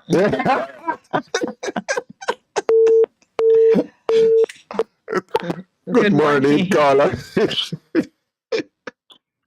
Good morning, welcome. Good morning. Morning, Your Highness. Good morning, so how are you? Morning, Pastor, yeah, right? Yes, man. Cool, I give me joking in morning, but anyway. I hear the man. So I cannot get so like me. I think that's why it seems you are crying over now. That love has seen the change from the 70s. Yes. The person was so conscious, and why the fall in a state of unconsciousness that it was seem hopeless. Oh boy! But as our sister as the Highness said, or people go another place. Gotta shake up. Yeah, man, God shake up the ground when we get too comfortable and feel that it's all up to us, and if we don't do it, it can't be done. And that's the worst place to be, though. You know, when God have to come to the place that they have to say, hold on, don't never forget something here. So, unfortunate. What's your point, though, my brother? What you say? It's very interesting when the scripture talk about the evil and the ways of the people of God until them come round to that 360 degrees point, to that them recognize that them change them ways, and then you heal the land. That's the irony of how the words are chosen. The evil and wicked ways of the same people of God. So when we keep silent, I don't appreciate that when we keep silent on matters with the SSL or whatsoever. Yes. We are advocating and giving a license for corruption to continue. That's true. And what is interesting with SSL and many other government agencies, we want to have made a particular gentleman who was former Prime Minister National Hero because he stood up a vote for this institution. But they were bull crap in the sense of some of them may be relevant, but the fact is that he gave them no authority and power. He only put into them monies that them can take out and then they could side give what we call skulldog way and benefit themselves. So the truth of it, knocking the people who are in there because they themselves may even advocate to have the power. One thing that needs to place them should already have them man them in court. I don't need the Minister of Finance to tell me that. Because I suppose to have the authority to do it. Yeah. Because it's my job. But they do have the authority to do it, you know. If they then fall down and doing it, why the yes men are put in place then? Right. So, but a part of one, you said something that it's long been an issue that I've been meditating on. We do have we've had leaders who have put in laws and agencies and systems that seem good and sound good, But a lot of times, no teeth. Sometimes they have teeth too. But the preparation of the ground for those is like a child arrive in the world fully born, fully mature. They don't go through no stage of preparation, no training, so when it sits up and starts to do things now, we're all surprised and we don't know what to do about it. Even now, you see the Road Traffic Act has been introduced. The authorities behave as if it's only taxi men it apply to. So all you hear a lot about, certain elements of it. But you and I need to buy into it. You and I need to understand it. And if you did it 2 years ago and you're just and it's coming into effect today, you have to go back over the ground as well. But that's not the only thing, so we don't do a good job of preparing our nation for things and for the changes that we want to see, so people can be a part of it. Truly a part of it. That's something that has troubled me for some time. Truly consultative. You just touched on it a while ago. But, because somebody was saying that this came in, but there was no real preparation, because you saw the thing where they said for the new Traffic Act, they had a thing at Police College where they brought in 2 days before the thing for the men who are going to do the enforcement to know what it says. That's foolishness. You're just paying lip service to those things. Right, it's lip service, but and as I say, it never properly spend time to think through and give it the proper birth and nurturing to grow into a system that is effective. For instance, when I passed the court, I saw the court line go right down from the bottom of the street, go straight to Sabina Park. How can we have our citizens suffering like that? Let me tell you. In the yard, the people in the courtyard can't even get to be seen. Much as those on the road to Sabina Park. Yeah. Short-sightedness. We have a lot of and insensitivity to the well-being of people, because you yourself who permit that wouldn't want to be there. Right, and people are not at the center. Yeah. If you make but a lot of these things are based in a past time, because the truth of it, we have a ton of JPs in communities. Send back the police in district constables and have them in the community, and have the JPs them doing that work. So when you create the offense in wherever, for argument's sake, they commit it in Canton Spring. You go to the JP and make him create the record, send you the tax office to pay the money, whatever it is, him document it and send it to government agencies so they can put it in the system. So the people suffering like that. But nobody was thinking. I don't know if it's I don't know that it's fair to put that on the JPs, unless they go and pay them. But unless you pay them, because remember they're volunteers. But we do need to think creatively in spreading the responsibility. Then pay them whatever it takes. I'm saying, sister. Yeah. We have the manpower. That's the bottom line. We have the manpower. We can make use of them because they are within the community. The offenses are created. Yeah. All right. All right, sir. That's a court. Why must have the court time to deal with matters like that? Yeah. It matters in terms of is that what is a tax collection revenue court now? It don't make no sense. That's why I'm counting what we are doing, undermining the court. Yeah. My brother, we have one more call to go before we close for the morning. So thank you so much. Thank you very much. All right. Good morning, caller. Welcome. Good morning, people.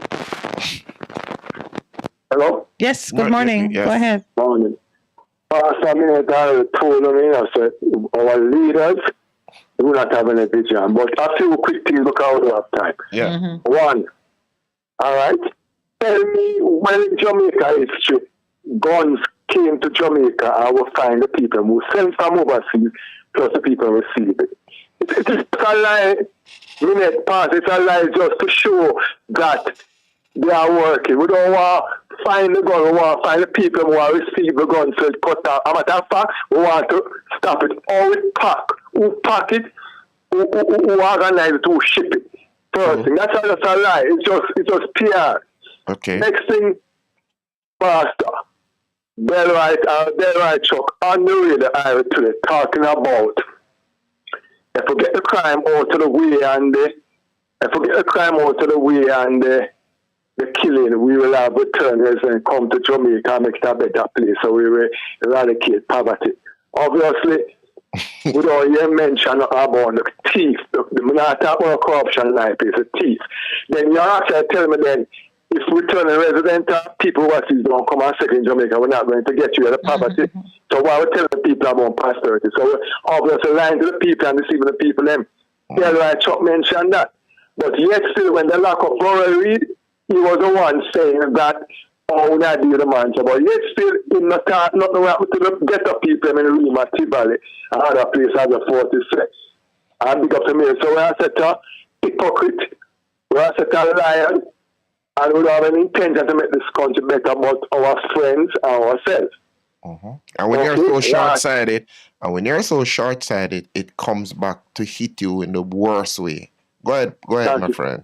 So if returning residents don't come to Jamaica, people, so I'm going to Miami to live on island. We are not going to get the people out of squalor as my Kenneth, so we are not going to have our road clean, patch the road, take down the same fence, and make our Jamaican citizens who's special to this country live a better life. Anyway, last. Yes. Can you tell me if there's a grace period on this year, this expired January, and do you have a February you can go on till you get the money? Do you have a grace period? Well, the grace, there's nothing has been put in the law to take away that grace period is exactly what it is now. It is unwritten and it is not it's given to you. It's not something you pay for. And I've not seen anything that penalizes persons who wait for the usual 1 month before they do the renewal. And we've been searching for it ourselves. I've not seen anything that disturbs it. So we don't have anybody that come on the radio, the TV at 7 o'clock, obviously you find most people watching you, to tell us we have a grace period, just like how it is 150 for the bus. We don't have anybody come and say there's no grace period. Why is it that the police did? The police charged my virgin $4,000 and said there's no such thing as grace period. So who is running the country? Yeah, but you hear me just explain that grace period is not a legal entitlement. That's why they call it grace. A policeman who wants to be who wants to enforce the law strictly can do so.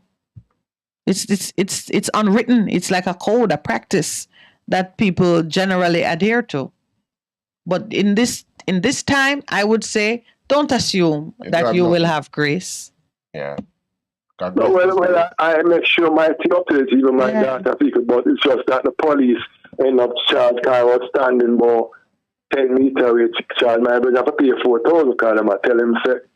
But all right. But yeah, so you understand that if while you're in that period of grace you have an accident, the case is going to be that your vehicle is unlicensed. Yeah, so grace is just the police forbearing from prosecuting you if they hold you, but it's grace. Yeah, it's grace. It's grace. Yeah. And grace is unmerited favor. There you go. You can't complain, say you never get it. Last part, but we got to minute. All right. Good point, Sean. But Pastor, don't make always Sean and these people tell you about guns fine. And you don't get no detail. Nobody gets charged. Where these guns come from? It's just something where them have in storeroom in it. Let me tell you, see. Have them in storeroom and they just throw it out and show the people and that they are doing something. As if they're doing something. No, I pray that it is not as bad as that. Mind you, we want to see the arrest. Take care. Okay, have a good day. Mm-hmm. This is one morning when I am happy to exit the chair and go get some rest. I am very tired. So I say thank you to the chatterboxes online. Before I go, I must say a very hearty happy birthday to my nephew, Robert Nesta Harris, named after the other man whose birthday is celebrated today, Robert Nesta Marley. So much is being said about Mr. Marley's birthday that I don't need to say a single thing, except that my nephew was born on the same day. The same name too. Yeah, man. Robert Nesta Harris. So as we signed out, we again say to people, be of good courage. Good courage. That's what it is. Be of good courage. Be of good courage. You have good courage. Do not watch their faces. Do what you need to do. All right. And have a great day. Yeah, man. Thank you all. Studio crew included.